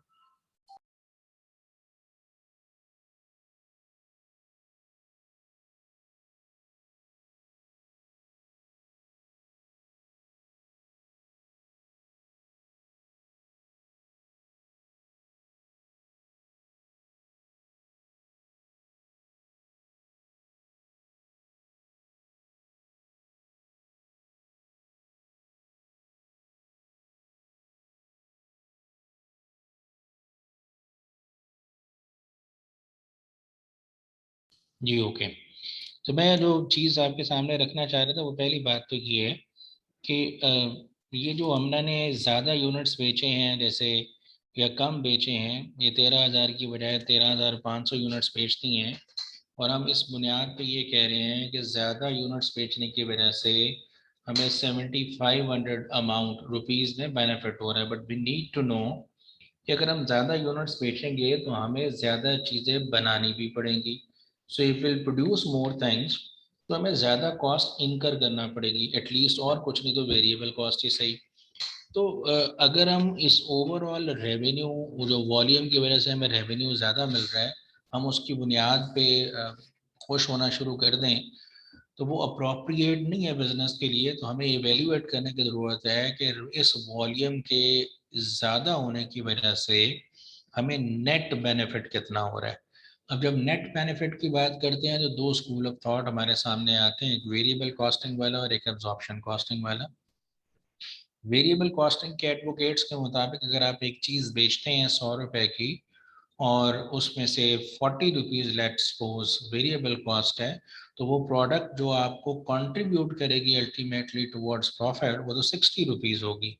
इसका मतलब हमें वो जो धमाल डालने की ज़रूरत है, खुश होने की ज़रूरत है, वो 100 रुपए के एक्सेसिव रेवेन्यू पे नहीं, बल्कि उससे जो नेट बच रहा है वो 60 रुपए, उसकी बुनियाद पे हमें अपनी इवेल्यूएशन करनी चाहिए। तो ये स्कूल ऑफ थॉट ये प्रोवोक करता है कि आप सेल प्राइस को मल्टीप्लाई करने की बजाय इस वॉल्यूम के डिफरेंस को आपको प्राइस की बजाय स्टैंडर्ड कंट्रीब्यूशन मार्जिन से मल्टीप्लाई करना चाहिए। लाइकवाइज जो एब्जॉर्प्शन कॉस्टिंग के एडवोकेट्स हैं उनके मुताबिक स्टैंडर्ड ग्रॉस प्रॉफिट से मल्टीप्लाई होना चाहिए। मींस अगर एक चीज़ बेचेंगे 100 रुपए की और उसके नतीजे में हमें कॉस्ट ऑफ सेल फेस करना पड़ रही है जितनी, वो उसमें से माइनस करें, then you will get to know कि नेट बेनिफिट हमारा कितना है, और उस नेट बेनिफिट की बुनियाद पे फिर हमें डिसाइड करने की ज़रूरत है। अब सवाल अगला ये आया कि अगर हमें ये डिसाइड करना है कि स्टैंडर्ड प्राइस से मल्टीप्लाई करें, स्टैंडर्ड कंट्रीब्यूशन मार्जिन से या स्टैंडर्ड जीपी से, if it is not known to you, तो आप किसी से भी कर सकते हैं एक चीज। अब जो कि आपके पेपर के अंदर मल्टीपल चॉइस क्वेश्चन होते हैं, तो अगर ये रिटर्न एग्जाम होता है तो you may do with any of the things, आप नोट दे देते इसको प्राइस के साथ कैलकुलेट किया, अनटिल अनलेस क्वेश्चन के अंदर क्लैरिटी से लिखा ना हो कि आपने इसको इस तरीके से यूज करना है। लाइक मैं अब यहाँ पे आपकी अंडरस्टैंडिंग के लिए बताता हूँ। यहाँ पे क्लियरली लिख दिया गया कि बी आर के company produce operates an absorption costing system. तो जब ये बताया जा रहा है कि एब्जॉर्प्शन कॉस्टिंग सिस्टम फॉलो किया जा रहा है, तो फॉर श्योर अगर हम यहाँ पे मल्टीप्लाई करने की बात करेंगे तो हमें स्टैंडर्ड कंट्रीब्यूशन मार्जिन की बजाय स्टैंडर्ड ग्रॉस प्रॉफिट को इस्तेमाल करना चाहिए। अगर ये मेंशन कर दिया गया कि company variable costing system use करती है, तो इसका मतलब ये हुआ कि वेरिएबल कॉस्टिंग के तहत तो स्टैंडर्ड कंट्रीब्यूशन मार्जिन को यूज करना चाहिए। क्लैरिटी से लिख दिया गया, तो जैसे लिखा गया फिर वैसे ट्रीट कर लेंगे। अब इन सर्टन केसेस ऐसा है कि क्वेश्चन में क्लैरिटी से नहीं लिखा हुआ, प्राइस भी अवेलेबल है, स्टैंडर्ड कंट्रीब्यूशन मार्जिन भी अवेलेबल है, फाइन। एक एग्जाम्पशन ये है कि अगर कंट्रीब्यूशन मार्जिन स्टैंडर्ड हर प्रोडक्ट का कैलकुलेट करके बताया हुआ है, तो ये इंक्लिनेशन है जिसने क्वेश्चन डेवलप किया कि वो प्रेफर कर रहे हैं कि कंट्रीब्यूशन मार्जिन को यूज किया जाए, फाइन। अगर प्राइस अवेलेबल है, कंट्रीब्यूशन मार्जिन स्टैंडर्ड नहीं लिखा हुआ, लेकिन वेरिएबल कॉस्ट की इंफॉर्मेशन मौजूद है, तो इसका मतलब ये हुआ कि आप खुद स्टैंडर्ड कंट्रीब्यूशन मार्जिन निकाल सकते हैं। तो अब again you are in a situation कि अब आपको खुद से चूज करना पड़ेगा, फाइन। अब अगर इसको आपके प्रैक्टिकल पेपर सिनेरियो के हवाले से देखें, तो एक तो ये है कि क्लैरिटी से बता दिया गया कि आप वॉल्यूम वेरिएंस, आमतौर पे लिखा जाता है वॉल्यूम कंट्रीब्यूशन वेरिएंस निकालें, कंट्रीब्यूशन वॉल्यूम वेरिएंस, या margin profit margin volume variance निकालें। तो फिर अगर ऐसे लिखा गया होगा तो वैसे ही यूज कर लेंगे। लेकिन अगर कुछ नहीं लिखा हुआ और you are in a paper, तो फिर अब आपके पास हिट एंड ट्रायल ही है कि आप प्राइस से पहले करके देख लें, अगर प्राइस की इंफॉर्मेशन मौजूद है तो प्राइस से करके देख लें, अगर उससे कोई चॉइस मैच करती है तो देन उसके साथ जाएंगे, अदरवाइज कंट्रीब्यूशन मार्जिन या जीपी के साथ जाना पड़ेगा।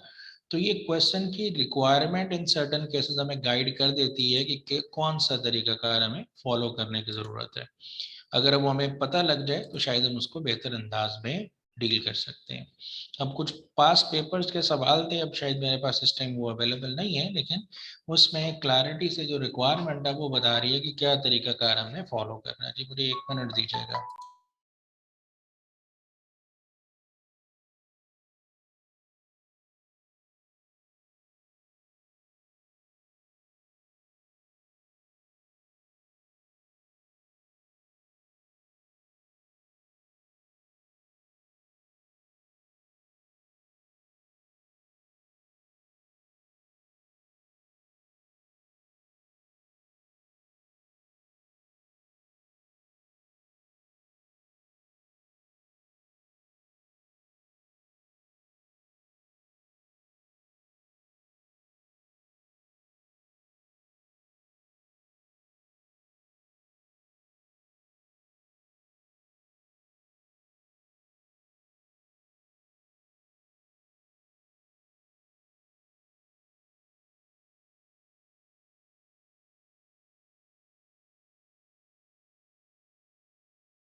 जी सॉरी, तो मैं बता रहा था जी वो पास पेपर्स में कुछ सवाल थे, वहाँ पे अगर उसकी रिक्वायरमेंट पड़े तो शायद क्लैरिटी से हमें समझ आ रहा था कि क्या तरीकाकार फॉलो करना है। तो इसी तरह एग्जाम के अंदर आमतौर पे किसी न किसी हद तक क्लैरिटी अवेलेबल होती है और उस क्लैरिटी के हिसाब से हमें फिर आगे चलना पड़ता है। तो अभी तो फिर तो सवाल सामने होंगे, अगर किसी के पास कोई इस तरह का क्वेश्चन है तो बताएं, मैं उसको पर्टिकुलरली पढ़ के आपको गाइड कर देता हूँ what to do with that.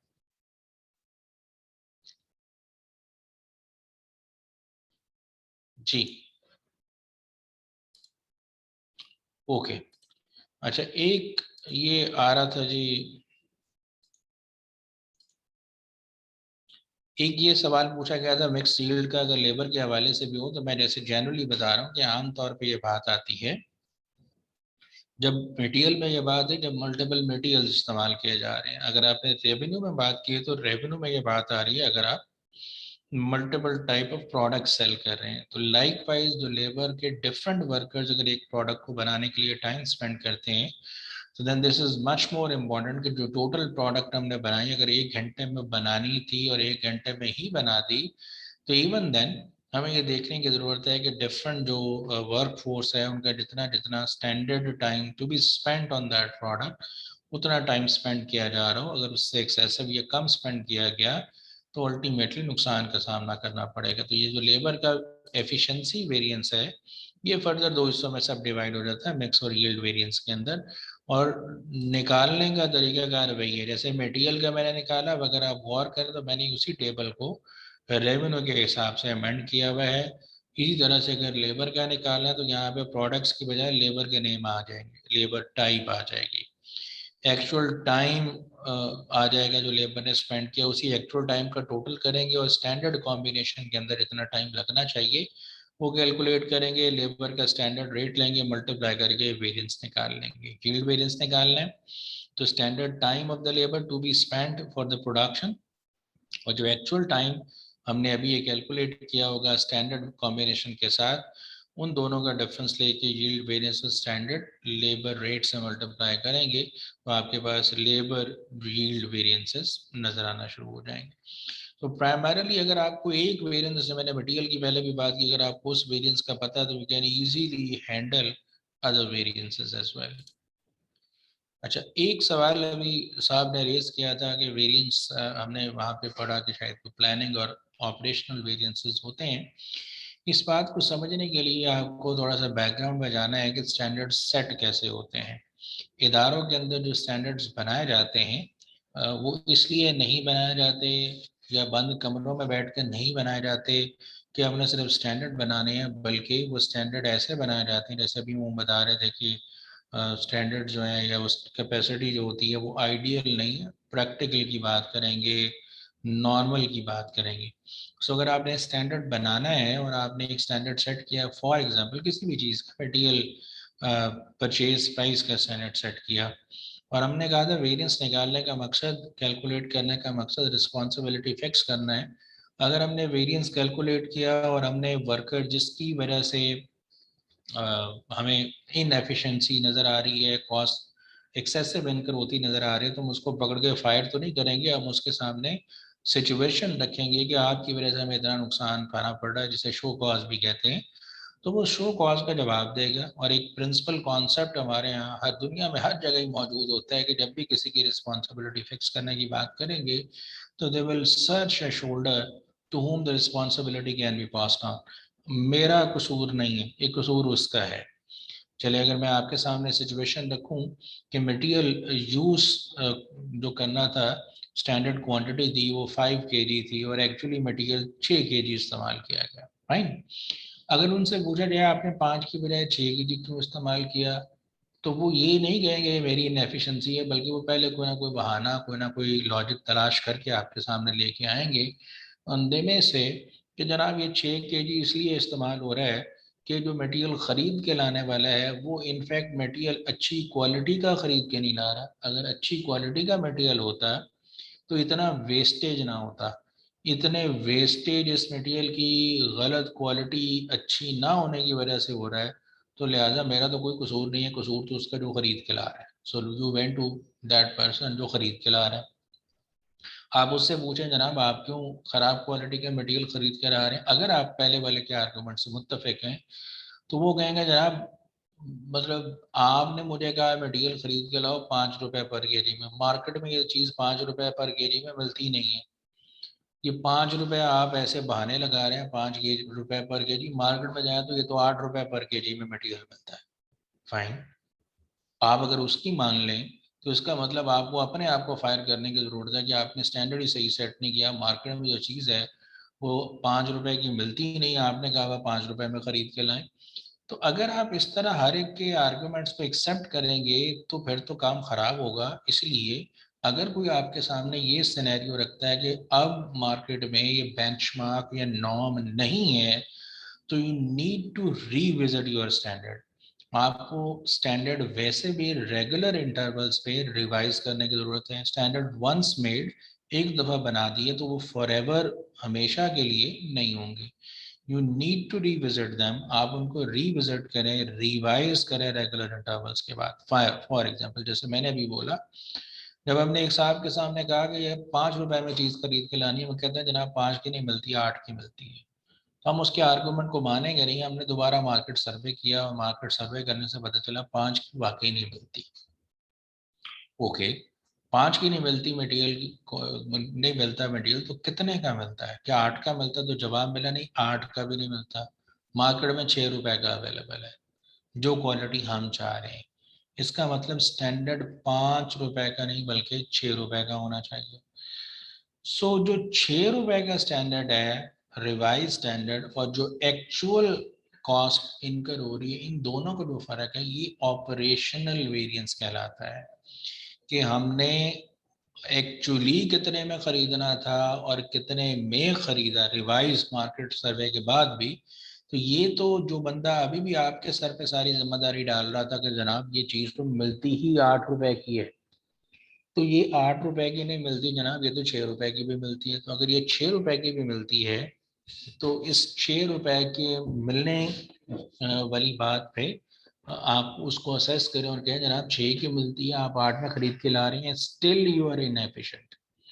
लेकिन ऑन द अदर साइड, हमें अपनी प्लानिंग की इनएफिशिएंसी को भी एवेल्युएट करने की जरूरत है। That we have set a standard 5 रुपए का, लेकिन जो रिवाइज्ड स्टैंडर्ड था वो 6 रुपए का है। तो यानी 1 रुपया जो नुकसान है, वो हमारी इनएफिशिएंसी, हमारी इल प्लानिंग की वजह से हमें उठाना पड़ रहा है। हम उसको भी आइडेंटिफाई करें, और जो ऑपरेशनल वेरिएंस है, वो जिसका जितना कसूर है उसको फिक्स करने के लिए ऑपरेशनल वेरिएंस भी फाइंड आउट करने की जरूरत है।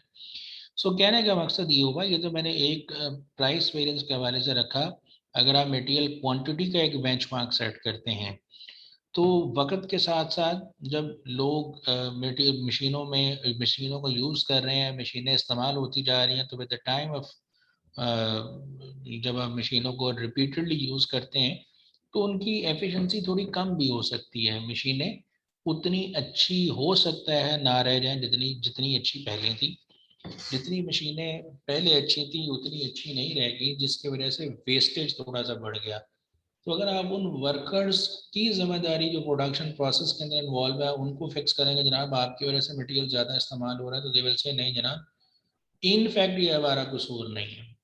अब मशीनें पुरानी हो गई हैं, तो जो क्वांटिटी मटेरियल का आपने बेंचमार्क सेट किया हुआ है कि 5 kg यूज़ होना चाहिए, ये ना चाहते हुए भी वेस्टेज ज़्यादा हो जाता है और 5 के बजाय 6 kg इस्तेमाल हो रहा है। सो अगर आप उनके आर्गूमेंट को एज इट इज मान लें, तो हम परफॉर्मेंस को इम्प्रूव नहीं कर सकेंगे। हम दोबारा से मटेरियल का एक स्टैंडर्ड प्रैक्टिकली बना के सेट करेंगे। रिवाइज स्टैंडर्ड जिसे कहा जा रहा है, हम स्टैंडर्ड को रिवाइज करते हैं और पता चलता है कि 5 रुपए 5 kg में तो नहीं बनती वाकई, लेकिन 6 kg में भी नहीं बनती। और अगर 6 kg में नहीं बनती, 5 में भी नहीं बनती, तो कितने में बनती है? अगर वो 5.5 kg में बनता है, तो इन दोनों का जो डिफरेंस है वो हमारा ऑपरेशनल प्लानिंग वेरिएंस है। और जो रिवाइज और एक्चुअल स्टैंडर्ड का फर्क होगा, रिवाइज स्टैंडर्ड और एक्चुअल का फर्क होगा, वो हमारा ऑपरेशनल वेरिएंस कहलाएगा। सो कोई भी वेरिएंस, जो चाहे वो मटेरियल रेट का हो, मटेरियल क्वांटिटी का, लेबर रेट का, लेबर टाइम का, वो कोई भी वेरिएंस हो, वो फर्दर दो हिस्सों में सब डिवाइड हो सकता है, प्लानिंग और ऑपरेशनल वेरिएंसेस के अंदर। अगर वो लेबर का एफिशिएंसी वेरिएंस है तो वो भी डिवाइड हो सकता है। जैसे यहाँ पे एक एग्जांपल मैंने एलेबोरेट की है कि हमने per unit labour hours decide किया है 10 लेबर आवर्स है, लेकिन जब रिवाइज स्टैंडर्ड बनाया तो वो 11 लग रहे हैं हमारे घंटे एक चीज़ को बनाने के लिए। तो अगर हम लेबर के एफिशिएंसी वेरिएंस निकालें उसका प्लानिंग पार्ट, तो जो स्टैंडर्ड और रिवाइज स्टैंडर्ड्स हैं, इन दोनों का फर्क हमारा प्लानिंग का वेरिएंस है।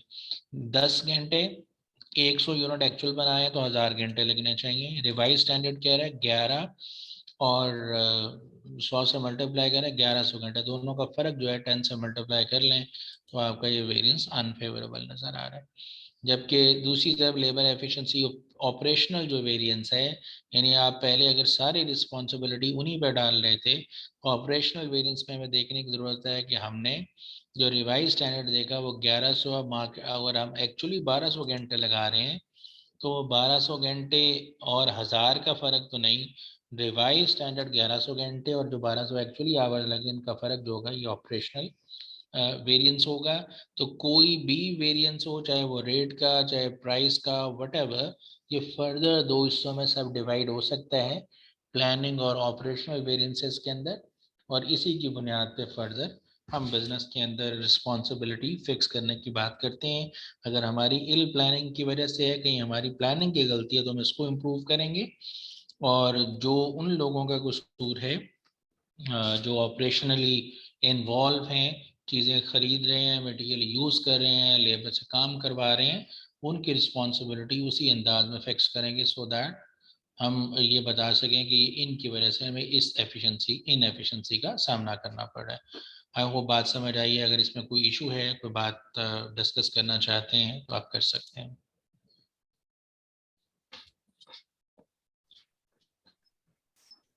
सर एक चीज पूछनी थी। जी फैसल साहब।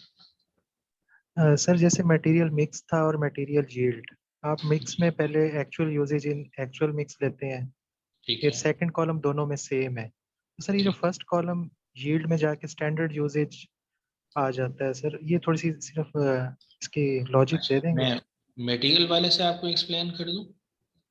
जी सर, मटेरियल से कर दें, आगे तो सेम ही होता है। देखिए, अब आप बात समझने की कोशिश करेगा, मिक्स वेरिएंस से मुराद क्या, टाइटल क्या बता रहा है कि आपका यूजेज जो मर्जी हो, ज्यादा हो या कम हो, हमें इससे कोई फर्क नहीं पड़ा, चूंकि आपने यूजेज वेरिएंस को ही तो फर्दर दो हिस्सों में बांटा है ना, ऐसे ही है ना। जी सर। जी देखिए, सर, ये ऐसे। मटेरियल यूजेज वेरिएंस था, इसको दो हिस्सों में डिवाइड किया जा रहा है मिक्स और यील्ड के अंदर।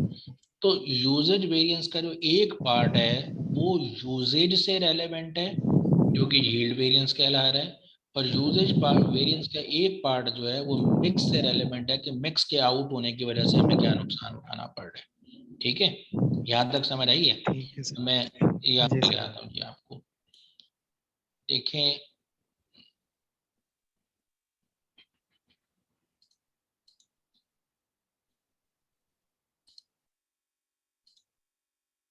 जी अच्छा, यहाँ इसी पे ओके, ये अब आपको मिक्स वेरिएंस नजर आ रहा है।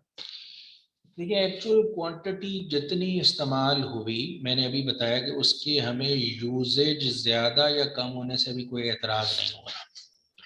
हम यूजेज उतना ही उठा रहे हैं जितना एक्चुअली मटेरियल यूज हो रहा है, उसको उसी प्रोपोर्शन में कर रहे हैं। अगर आप गौर करें तो यहाँ पे जो प्रोपोर्शन है और जो यहाँ पे प्रोपोर्शन है, यूजेज वही है लेकिन प्रोपोर्शन सेम कर दिया हमने, कि एक्चुअल यूजेज जिस प्रोपोर्शन में हो रहा है, और उसी यूजेज को हमने कहा नहीं है इस प्रोपोर्शन में नहीं होना चाहिए बल्कि स्टैंडर्ड प्रोपोर्शन में होना चाहिए, स्टैंडर्ड मिक्स के अंदर। इन दोनों कॉलम के अंदर देखें तो एक्चुअल ही क्वांटिटी है। देखें, एक्चुअल क्वांटिटी एक्चुअल जी सर। कॉम्बिनेशन के हाँ अंदर जी, एक्चुअल ही क्वांटिटी है, लेकिन किस कॉम्बिनेशन के अंदर? स्टैंडर्ड में। तो इसका मतलब यहाँ पे फर्क किस चीज का है? कॉम्बिनेशन का, मिक्स का, कि ये एक्चुअल मिक्स है और ये कौन सा मिक्स है? Standard mix. तो दोनों ठीक है। यूजेज क्वांटिटी सेम है लेकिन कॉम्बिनेशन का फर्क है। यहाँ पे हमने एक चीज को स्टैटिक किया, दूसरी चीज का वेरिएंस निकाल लिया, और यहाँ पे अगर गौर करें तो हमने क्वांटिटी को स्टैटिक नहीं किया, हमने मिक्स को स्टैटिक कर दिया है। ये स्टैंडर्ड क्वांटिटी है लेकिन किस कॉम्बिनेशन के अंदर? ठीक है स्टैंडर्ड सर। कॉम्बिनेशन के अंदर। और ये एक्चुअल क्वांटिटी है, ये भी किस कॉम्बिनेशन के अंदर है? स्टैंडर्ड कॉम्बिनेशन में। दोनों के अंदर कॉमन क्या चीज है? कॉम्बिनेशन। फर्क किस जी चीज सर। का है? क्वांटिटीज का। तो यानी क्वांटिटी स्टैंडर्ड कह रहा है जितनी यूज होनी चाहिए और जो एक्चुअल क्वांटिटी यूज हो रही है, इन दोनों का फर्क लिया जा रहा है। तो मैं ये बता रहा था जो ओवरऑल यूजेज वेरिएंस है उसको हमने पहले एक चीज को स्टैटिक किया, तो दूसरी चीज का वेरिएंस निकाला, फिर दूसरी को स्टैटिक किया तो पहली चीज का वेरिएंस निकाल लिया। तो इन दोनों के अंदर जो चीज समझने वाली है वो ये है कि आपका जो मिक्स वेरिएंस है वो मिक्सेस का फर्क है, क्वांटिटी का फर्क नहीं है। जबकि जो जो यील्ड वेरिएंस है ये मिक्स कॉमन है, ये क्वांटिटीज का फर्क है। तो इससे यील्ड प्रोडक्टिविटी पता चल रही है should be used or what actually has been used even if it is used in standard combination. ठीक है सर। और सर इसको जब आप आगे माइनस करते हैं जी मिक्स जी में सर, आप माइनस करते हैं मतलब एक्चुअल में से स्टैंडर्ड का जी। अब कॉलम आप और देखें यहाँ पे आ रही है मिक्स वेरिएंस है, ये स्टैंडर्ड, हमेशा स्टैंडर्ड से एक्चुअल माइनस करते हैं तो वेरिएंस पता चलता है, ये स्टैंडर्ड है। अब और देखें स्टैंडर्ड जी क्या सर। है ठीक। कि आपको मटेरियल कितना इस्तेमाल करना चाहिए, 51, आप कितना यूज कर रहे हैं 40, 51 की बजाय 40 जी सर। इस्तेमाल कर रहे हैं तो फेवरेबल सिचुएशन है। ठीक है। ठीक है सर। ठीक। और यहाँ पे देखें, यहाँ पे स्टैंडर्ड, ये स्टैंडर्ड मिक्स है, फाइन, लेकिन जी सर। क्वांटिटी डिफरेंट है। तो यहाँ पे ये स्टैंडर्ड क्वांटिटी है। स्टैंडर्ड क्वांटिटी कितनी है 50, 50। कितनी ठीक। एक्चुअली यूज की जा रही है 52, ज्यादा इस्तेमाल ठीक किया होगा जा सर। रहा है, अनफेवरेबल सिचुएशन। ठीक सर, मतलब ये ओवरऑल जो ये रूल्स आपने बताए हैं ये आगे उसमें लेबर वेरिएंसेस में भी यही जी रहेंगे किसी और किसी रेवेन्यू में भी वेरिएंस आप में। इसको अप्लाई कर सकते हैं, किसी ठीक। में भी अप्लाई कर ठीक। सकते हैं।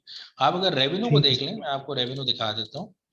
देखिए जी सर। रेवेन्यू में भी रूल चल रहा है, अब आप देख लें, ये एक्चुअल क्वांटिटी एक्चुअल बैक्स लिखा है, 31,500 यूनिट सेल हुए, फाइन 31,500 सेल हो रहे हैं। हालांकि हमने कहा था स्टैंडर्ड 32,000 का है, 32 ना सेल हो, जी सर। 31,500 भी सेल हो जाए, लेकिन उनका कॉम्बिनेशन यही रहना चाहिए। ये कॉम्बिनेशन हमने ठीक उसी है में सर। कन्वर्ट कर लिया। अब देखिए टोटल क्वांटिटीज दोनों यूनिट सोल्ड सेम है, फर्क किसका है, कॉम्बिनेशन का। अब अगेन यहाँ पे स्टैंडर्ड कॉम्बिनेशन क्या है, ये वाला, ऐसा ही है ना। जी सर।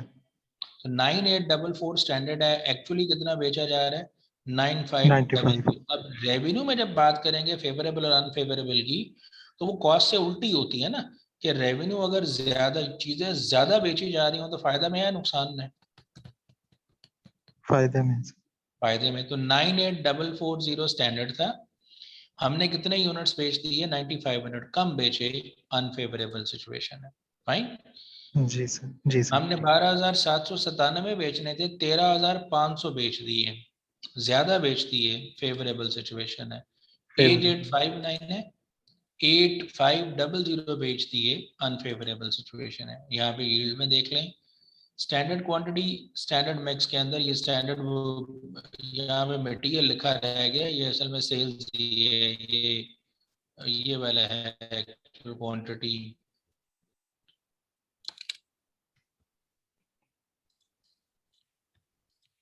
आप इसको एक्चुअल यूनिट सोल्ड भी लिख सकते हैं। ये मटेरियल मिक्स के बजाय यील्ड वेरिएंस है, sales yield variance.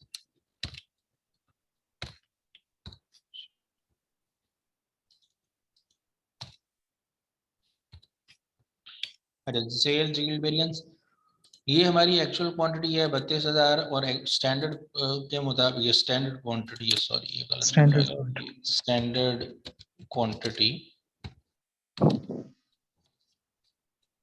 Standard mix भी कह सकते हैं इसको।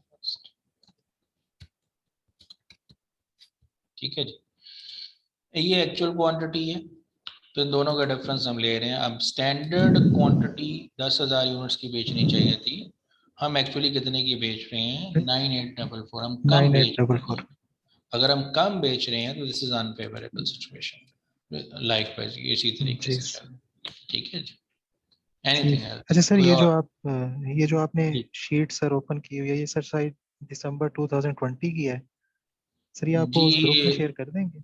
मैं ग्रुप में शेयर कर देता हूँ, लेकिन आप अगर जिसको भी ये चाहिए वो वैसे भी मुझे मैसेज कर दे, क्योंकि इस क्लास का इसमें रैंडम से लोगों को ग्रुप नहीं क्रिएट हुआ हुआ।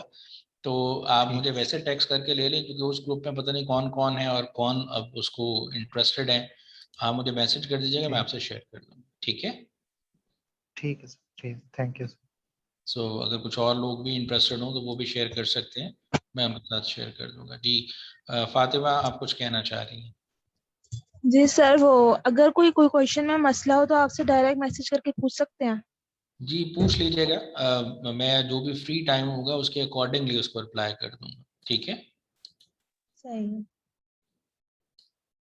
क्योंकि हो सकता है जब आप लोग फ्री हो, that might not be my free time, तो जब मैं फ्री होऊंगा इंशाल्लाह I will look into that, और मैं उस पर जो अप्रोप्रिएट आंसर है वो आपको उस टाइम दे दूंगा, ठीक है। सही सही है।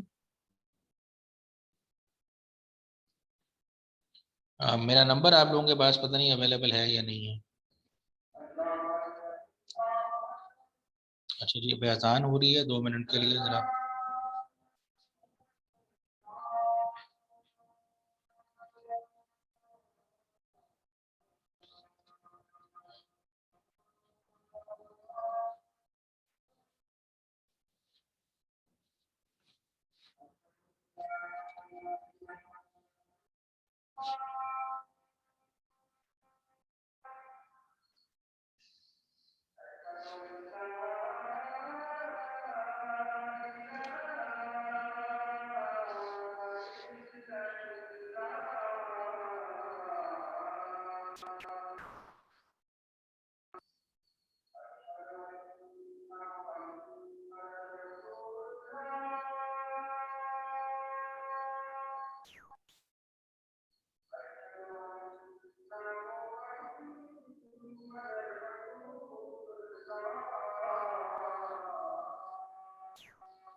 जी जनाब।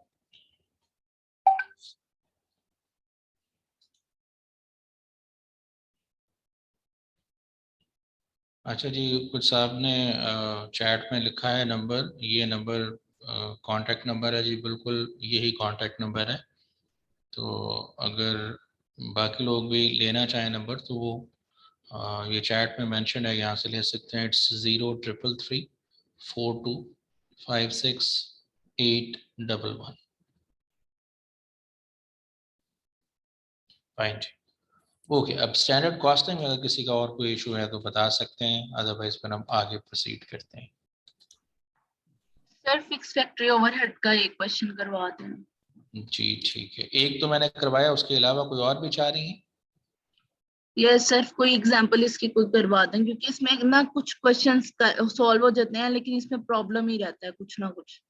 तो ओके कोई एक अच्छी सी एग्जांपल करवाना है फिक्स्ड फैक्ट्री ओवरहेड की। जी ठीक है, मैं ये पूछना चाह रहा हूँ कि अगर आपके पास कोई इस तरह का आप समझते हो कि कॉम्प्लेक्स सिनेरियो आपके पास एग्जिस्ट करता है तो आप मेरे से शेयर कर दें, अदरवाइज मैं late me open the book, तो मैं बुक से कोई आपको क्वेश्चन रेफर करके करवा देता हूँ। सर एक्चुअली अगर क्वेश्चन है भी तो वो हार्ड फॉर्म में होगा, तो आप बुक से ही देख लें। हाँ वो तो अभी नंबर आपको मेरा भेजा गया ना, चैट में लिखा है, आप मुझे व्हाट्सएप कर दें, मैं यहाँ पे शेयर कर दूंगा सबके लिए। सर आप बुक ही ओपन कर लें, इट्स बेटर। चलिए मैं बुक ओपन कर लेता हूँ जी, कोई मसला नहीं। चलिए मैं बुक ओपन करके आपसे बुक शेयर कर लूँ जी, एक सेकंड।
जी मैंने बुक ओपन किया जी, मैं आपसे शेयर कर देता हूँ। Let me open some question जो रेलेवेंट हो।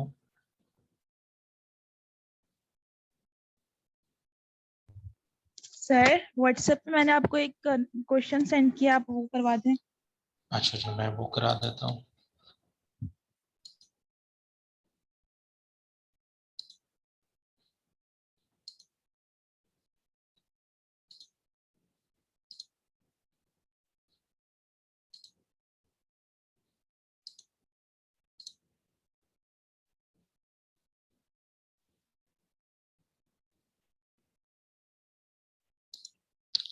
अच्छा ये जो आपने क्वेश्चन सेंड किया है ये आपने मैथ्स की किताब से लिया है, एम आई राइट? जी सर, आप ही के वो है हाँ ठीक क्वेश्चंस। है, लेकिन असल में चूंकि ये सिलेबस ना ओवर द टाइम चेंज होते रहते हैं, तो पहले जो सिलेबसेस थे उस सिलेबसेस के अंदर जो अप्रोच ऑप्ट की गई थी वो उसमें मैथ्स की किताब, पता नहीं आप लोगों ने पढ़ी है या नहीं पढ़ी, अगर मैथ्स यूजरी की किताब पढ़ें तो उसके अंदर वेरिएंसेस का जो तरीकाकार है वो उसको 2 वेरिएंस, 3 वेरिएंस और 4 वेरिएंस मेथड कहते हैं। इस क्वेश्चन की रिक्वायरमेंट में भी इसी तरीके से हमें पूछा गया है, क्योंकि रिक्वायरमेंट के हिसाब से ही क्वेश्चन के अंदर डेटा अवेलेबल होगा, और अगर आप उस डेटा को अप्लाई करना चाहो किसी और ऑथर की टेक्निक के साथ, इट माइट बी पॉसिबल कि वो हो, और इट माइट बी पॉसिबल कि ना हो। बहरहाल मैं आपके सामने करने की कोशिश कर देता हूँ, क्योंकि सवाल मैंने भी नहीं अभी पढ़ा, मैं पढ़ता हूँ और आपके सामने डिस्कस कर देता हूँ। अगर तो ये उस अप्रोच के तहत हो सकता होगा तो हम इसको डिस्कस कर देते हैं, अदरवाइज मैं बुक ओपन की हुई है, मैं वहाँ से कोई और सवाल आपके सामने रखता हूँ।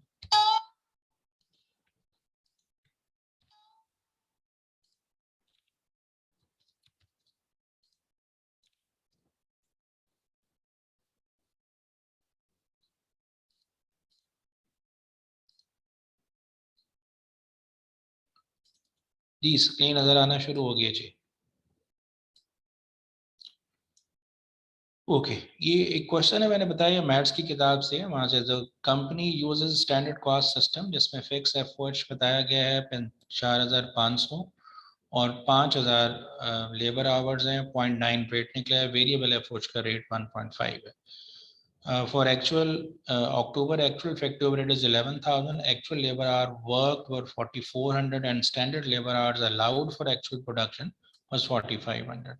हमें अगर फिक्स फैक्ट्री ओवरहेड को सिर्फ डिस्कस करना है तो ये दो वेरिएंसेस हैं, फिक्स फैक्ट्री ओवरहेड वॉल्यूम और fix factory overhead spending variance. तरीकाकार क्या है, एक्चुअल फिक्स फैक्ट्री ओवरहेड और बजटेड फिक्स फैक्ट्री ओवरहेड। तो ये एक्चुअल फिक्स फैक्ट्री ओवरहेड आपको यहाँ पे बताया होगा जी।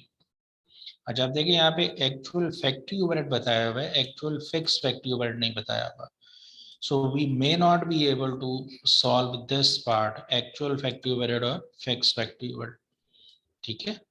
तो ये ऊपर वाला पार्ट शायद हम कर सकें। Fix overhead volume variance by normal capacity और स्टैंडर्ड आवर्स अलाउड। तो नॉर्मल कैपेसिटी आवर्स हमारे पास है 5000, डिनोमिनेटर एक्टिविटी जिसे कहते हैं, और hours allowed for actual production बता दिए हैं 4500। तो 5000 minus 4500 multiplied by fix FOH rate 0.90 है, इससे किया जा सकता है। ये दूसरे वाला पार्ट क्यों नहीं हो पा रहा, बिकॉज यहाँ पे fix factory overhead actual total कितना इनकर हुआ वो बताया है। या तो मैं वेरिएबल एक्चुअल बता दे तो टोटल एक्चुअल में से वेरिएबल निकाल के फिक्स निकाल लेंगे, वो इन्फॉर्मेशन ही नहीं है, जो कि ये सवाल की रिक्वायरमेंट ये नहीं थी कि फिक्स फैक्ट्री ओवरहेड का वेरिएंस निकालें। हमने जबरदस्ती इस पर फिट किया है, तो इसलिए ये चैलेंज हमें सामना करना पड़ रहा है। जी आई होप जिनका सवाल था उनको समझ आएगी। ओके जी सर। फाइन।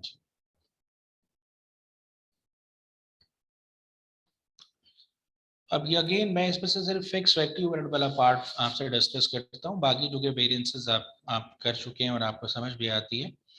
देखिए company uses standard cost system and sets predetermined overhead rate on the basis of direct labour hours. Following data has been taken from the company's planning budget.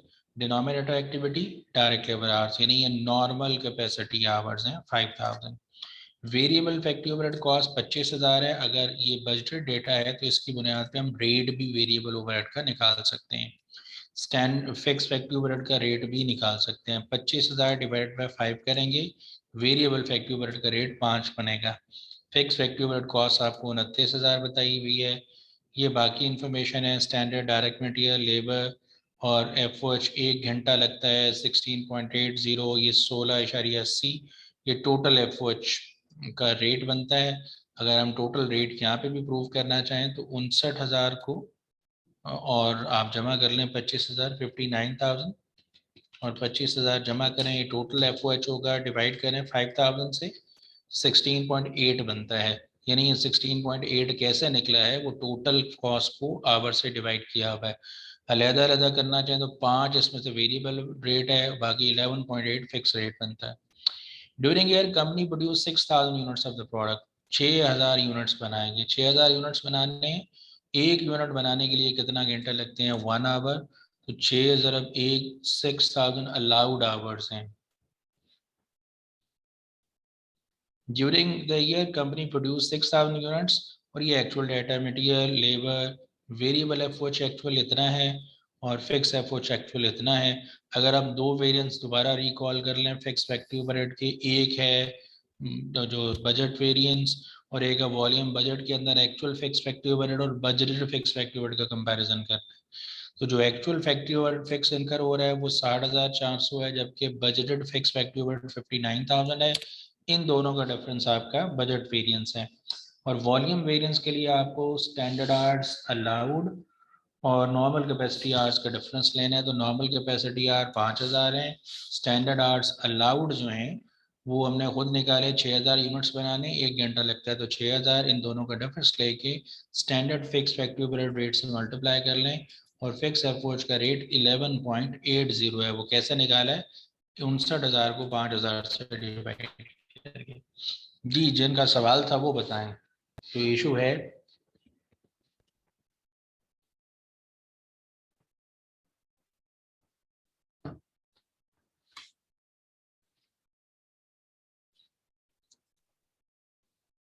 Okay sir. Okay so there are many questions. इसमें screen अगर नजर आ रही है तो और भी होंगे, आप कर लें। मतलब अगर कोई पर्टिकुलर आपको क्वेश्चन समझ नहीं आ रहा तो you may share that question as well, मैं उसको भी आपको डिस्कस कर दूंगी। इनफैक्ट पहले जब तक आप अपनी रिक्वायरमेंट को अंडरस्टैंड नहीं करेंगे कि what you need to do, और उसके लिए फिर रेलेवेंट इंफॉर्मेशन एक्सट्रैक्ट नहीं करेंगे क्वेश्चन से, you may not be able to solve that. मतलब हम आमतौर पे पूरा सवाल पढ़ लेते हैं और हमें ये नहीं इल्म होता कि हमने करना क्या है। अगर हमें रिक्वायरमेंट का ही इल्म नहीं है तो फिर हम अपना क्वेश्चन पढ़ने के बाद भी कंफ्यूज रहेंगे कि what to do with this. तो पहले रिक्वायरमेंट को जहन में लेके आए, रिक्वायरमेंट को जहन में लाते हुए क्वेश्चन को पढ़ें कि इसको सॉल्व करने के लिए व्हाट इंफॉर्मेशन इज रिक्वायर्ड। फिर जब इस सेंस में क्वेश्चन को पढ़ेंगे तो ऑटोमेटिकली आप उसमें से इंफॉर्मेशन एक्सट्रैक्ट करते जाएंगे। मैं जनरली इसको एग्जांपल से समझाया करता हूँ कि पेपर के अंदर आमतौर पर बहुत सारी इंफॉर्मेशन वगैरह सारा डेटा देके आपको सिर्फ इफेक्टिव ओवरहेड के वेरिएंस को कैलकुलेट को करने को कहा जाए तो बाकी सारे के सारे जो डेटा दिया है मटेरियल लेबर का वो शायद आपसे रेलेवेंट ही नहीं है। तो ये रेलेवेंट है या इररेलेवेंट है या कौन सी चीज़ बिल्कुल रेलेवेंट है, उसको तलाश करने के लिए you need to know what you need to do, requirement क्या है। मैं बताने लगा था कि जी एग्जांपल मैं आमतौर पर दिया करता हूँ, लाइक हमने एक लकड़ी का टेबल बनाना है, वुडन टेबल। तो उस टेबल को बनाने के लिए हमें लकड़ी दे दी गई है, क्लू दे दिया गया है, कील दे दिए गए हैं, ईंटें दे दी गई हैं, कुछ सीमेंट दे दिया गया है। तो सवाल क्या है, क्या टेबल बनाने के लिए सारी की सारी जो चीज़ें मैंने बताई हैं सारी इस्तेमाल कर लेंगे? तो जवाब नहीं है। आपको पहले क्या सोचना है, रिक्वायर्ड क्या, टेबल बनाना। तो क्या टेबल के अंदर वो रेत और जो सीमेंट मैंने आपको दे दिया उसका वो काम है? तो यूल से कि नहीं इसका काम नहीं है, फलां चीज़ों का काम है। तो अगर आपको पता होगा what is exactly to be perform, जो आपने परफॉर्म करना है उसको सामने रखेंगे तो फिर आप बैक एंड पे उन चीज़ों को आसानी से कैलकुलेट कर सकेंगे। अदरवाइज मतलब ऐसे ही अगर टामक डोइयाँ मारते रहेंगे तो it might be possible you will be in trouble. आप उस चीज़ को उस तरह से समझ नहीं पाएंगे। जी, तो अभी इस हवाले से कोई सवाल है और तो बताएं, अदरवाइज हमने डिस्कस करना है जी। जो नेक्स्ट इशू आप लोगों ने हाईलाइट किया हुआ है वो वर्किंग कैपिटल बजटिंग का है, टाइम वैल्यू ऑफ मनी, और इसके अलावा कैपिटल बजटिंग डिसीजंस। तो उनको हम करते हैं डिस्कस।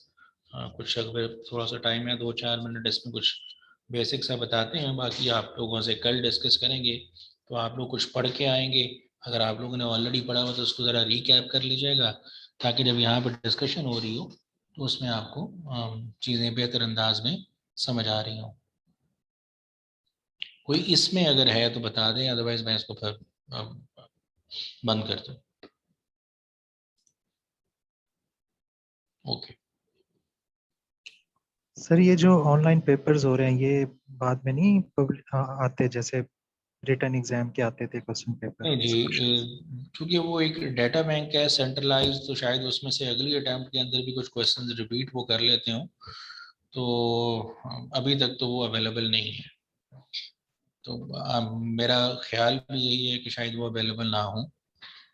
हालांकि ये रिक्वेस्ट जो कि आपने रेज की है तो ये स्टूडेंट्स के बिहाफ पे I have already quoted to the management कि अगर वो क्वेश्चन वो पेपर्स जो हैं वो शायद पब्लिक कर दें तो एटलीस्ट लोगों की थोड़ी सी गाइडेंस बेहतर हो सकती है। बहरहाल उनका व्यू पॉइंट इसके बारे में ये है कि they are already given with a mock exam. तो मॉक एग्ज़ाम के अंदर भी उसी तरह के सवाल होते हैं। अगर आई डोंट नो कि आप लोगों ने वो मॉक एग्ज़ाम का सेशन अटेंड किया, परफॉर्म किया या नहीं किया। तो यूजली जब आप अपने एग्ज़ाम फॉर्म्स वगैरह सबमिट कर लेते हैं तो एग्ज़ाम फॉर्म सबमिट होने के बाद आपको एक जो आपका पोर्टल है इसके अंदर वो क्वेश्चंस जो मॉक एग्ज़ाम का लिंक है वो अपीयर हो जाता है। आप उस मॉक एग्ज़ाम से समझ सकते हैं कि पेपर के अंदर किस तरह के क्वेश्चंस अपीयर हो रहे हैं, तो वो आपके लिए हेल्पफुल हो सकते हैं। राइट, ठीक ठीक है सर, ठीक। जी अच्छा जी। तो कैपिटल बजटिंग को समझने के लिए इनफैक्ट ये भी डिसीजन मेकिंग है, मैं थोड़ा सा ओवरव्यू दे रहा हूँ ताकि कल इस पर जब डिटेल में बात करें तो आप लोग कुछ खुद भी पढ़ के आए तो शायद ज़्यादा बेहतर आपको समझ आएगा। डिसीजन मेकिंग जो है बिजनेस के अंदर, चूंकि management accounting is all about decisions, आपने मैनेजमेंट को वो इंफॉर्मेशन प्रोवाइड करनी है बाय दिस अकाउंटिंग प्रोसेस जिससे मैनेजमेंट की डिसीजन मेकिंग को इम्प्रूव किया जा सके, रादर मैनेजमेंट को डिसीजन मेकिंग के लिए इंफॉर्मेशन प्रोवाइड की जा सके। सो अगर मैनेजमेंट अकाउंटिंग और management is all about decisions, तो उन्होंने जब डिसीजंस करने तो दे नीड सर्टेन इंफॉर्मेशन। और इन जनरल अगर किसी भी चीज़ के बारे में डिसाइड करना हो, पर्सपेक्टिव कोई सा भी हो, कोई भी हो, तो जो बेसिक असूल हम अपनी ज़ाती ज़िंदगी में भी डिसीजन करते हुए कंसिडर करते हैं, वो प्राइमरीली यही होता है कि हम कंपेयर करते हैं कॉस्ट्स को बेनिफिट्स के साथ। बेनिफिट्स और कॉस्ट्स का कंपैरिजन है, हम उन दोनों को कंपेयर करते हैं टू डिसाइड अबाउट कि हमने उस चीज़ के फॉर फेवर में या उसके अगेंस्ट डिसीजन देना है। हमने कोई काम करना है या नहीं करना, उसका फैसला करना है, तो वो भी कॉस्ट और बेनिफिट एनालिसिस की बुनियाद पे होगा।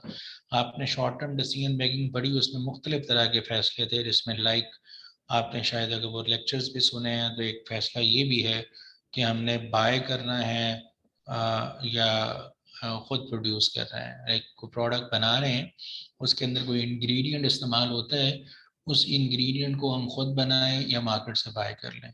अगर खुद बनाना है या मार्केट से बाय करना है, तो जो डिसीजन होगा वो इसी चीज़ पे डिपेंडेंट है कि हम कंपेयर करें कि खुद बनाने की कॉस्ट कितनी है और मार्केट से कितने पैसे में वो चीज़ मिल रही है। आपने कोई स्पेशल ऑर्डर मिला, आपको उसको एक्सेप्ट करना है या रिजेक्ट करना है, इसके बारे में डिसाइड करना है, तो यू नीड टू नो कि उस ऑर्डर को एक्सेप्ट करने से हमें बेनिफिट क्या होगा, यानी पैसे कितने मिलेंगे, और उस ऑर्डर को परफॉर्म करने के लिए कॉस्ट कितनी लगेगी। तो कॉस्ट और बेनिफिट का एनालिसिस है।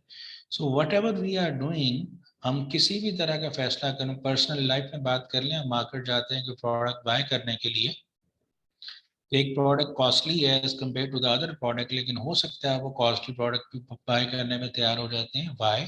अगर उसी तरह की प्रोडक्ट सिमिलर प्रोडक्ट उस तरह से मिलती जुलती है, वो सस्ती भी मिल रही है, तो हम उस सस्ती को क्यों नहीं खरीद रहे?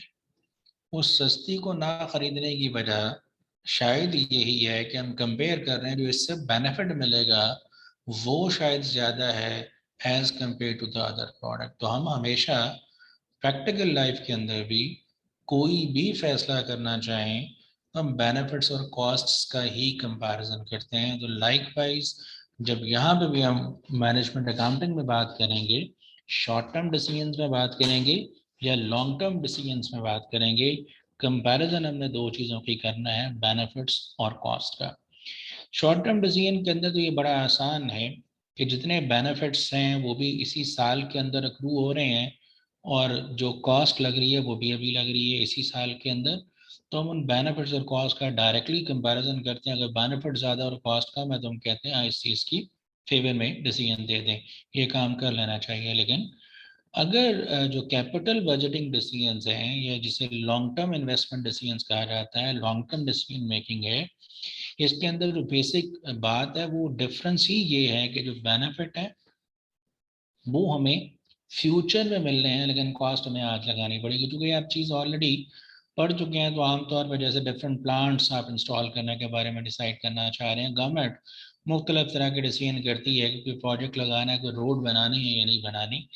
देखिए, कुछ तो लोगों को सपोर्ट करने के लिए होता है, लेकिन हमेशा सपोर्ट करने के अलावा उसकी वायबिलिटी भी चेक की जाती है कि उससे कोई, जैसे गवर्नमेंट उसके बदले में टोल टैक्स वगैरह रिकवर करती है। आपने सुना पड़ा होगा, तो गवर्नमेंट मुख्तलिफ जो प्रोजेक्ट है वो पब्लिक प्राइवेट पार्टनरशिप के तहत चलाती है। गवर्नमेंट किसी को कह देती है पब्लिक प्राइवेट को, मेंबर को, जी आप ये बना दें और आपको इसको इतना अर्सा ऑपरेट कर लें, आप इसको इतना अर्सा ऑपरेट करें, इससे जो रेवेन्यू होगा वो आप खुद ले जाइएगा। सो जिसने वो कॉन्ट्रैक्ट लेना है वो ये देखेगा कि इसके बदले में जो मुझे रेवेन्यू मिलेगा और जितने बनाने पे कॉस्ट लग रही है, इनका कंपैरिजन करें और फिर कोई बिड देंगे ये काम करना चाहिए हमें या नहीं करना चाहिए। आपने प्लांट लगाने के हवाले से डिसीजन किया कि प्लांट लगाया जाए या ना लगाया जाए, whatever you going to decide, आप जो डिसाइड करना चाह रहे हैं प्लांट लगाने या ना लगाने के बारे में, उसके अंदर भी यही चीज़ है कि प्लांट पे पैसे आज लगेंगे, लेकिन बेनिफिट जो मिलेगा वो इस साल भी शायद इसको प्लांट को यूज़ करके प्रोडक्शन करेंगे और चीज़ें सेल होंगी, हमें बेनिफिट मिलेगा। लेकिन over the period of time वो बेनिफिट मिलता रहेगा। तो सिंपल उसूल तो ये है, बेनिफिट्स को कॉस्ट से कंपेयर कर लें, और चैलेंज ये आ रहा है कि जो बेनिफिट्स हैं वो इस टाइम पे अक्रू नहीं हो रहे, बल्कि वो बेनिफिट्स फ्यूचर में अक्रू होंगे। तो प्राइमरी चीज़ जो अंडरस्टैंड करने वाली है कैपिटल बजटिंग डिसीजन से पहले, वो टाइम वैल्यू ऑफ मनी है। जो पैसा हमें फ्यूचर में मिलेगा उसकी आज वैल्यू उतनी नहीं है। उसकी उतनी ना होने की क्या रीज़न है, और प्रेजेंट और फ्यूचर वैल्यू का कॉन्सेप्ट क्या होता है, टाइम वैल्यू ऑफ मनी का क्या कॉन्सेप्ट है, इसके हवाले से और कैपिटल बजटिंग के हवाले से अपन इंशाल्लाह हम कल बात करेंगे। अगर आप लोगों के पास कोई रेलेवेंट स्टफ अवेलेबल है तो आप उसको पढ़ें, अदरवाइज मुझे टेक्स्ट कर दीजिएगा, मैं आपको वो शेयर कर दूंगा, उसको पढ़ें। इंशाल्लाह फिर कल जब बात करेंगे तो है कुछ बेहतर आप लोगों को समझ आएगी, क्योंकि इस टॉपिक के अंदर सबको ही तकरीबन चैलेंज है। तो आई वुड अर्ज कि सिर्फ मेरी तकरीर सुनने पे आप ना रहिएगा, आप खुद भी थोड़ा सा पढ़ लें, तो फिर आपको जो प्रॉब्लम आपको फेस करना पड़ता है उस प्रॉब्लम को आप चैलेंज को आसानी से डिस्कस कर सकते हैं and you can take benefit out of that. तो अभी फ़िलहाल के लिए फिर हम ख़त्म करते हैं, कल इंशाल्लाह मिलेंगे और कैपिटल बजटिंग डिसीजंस को कंटिन्यू करेंगे। ठीक है जी, थैंक यू वेरी मच।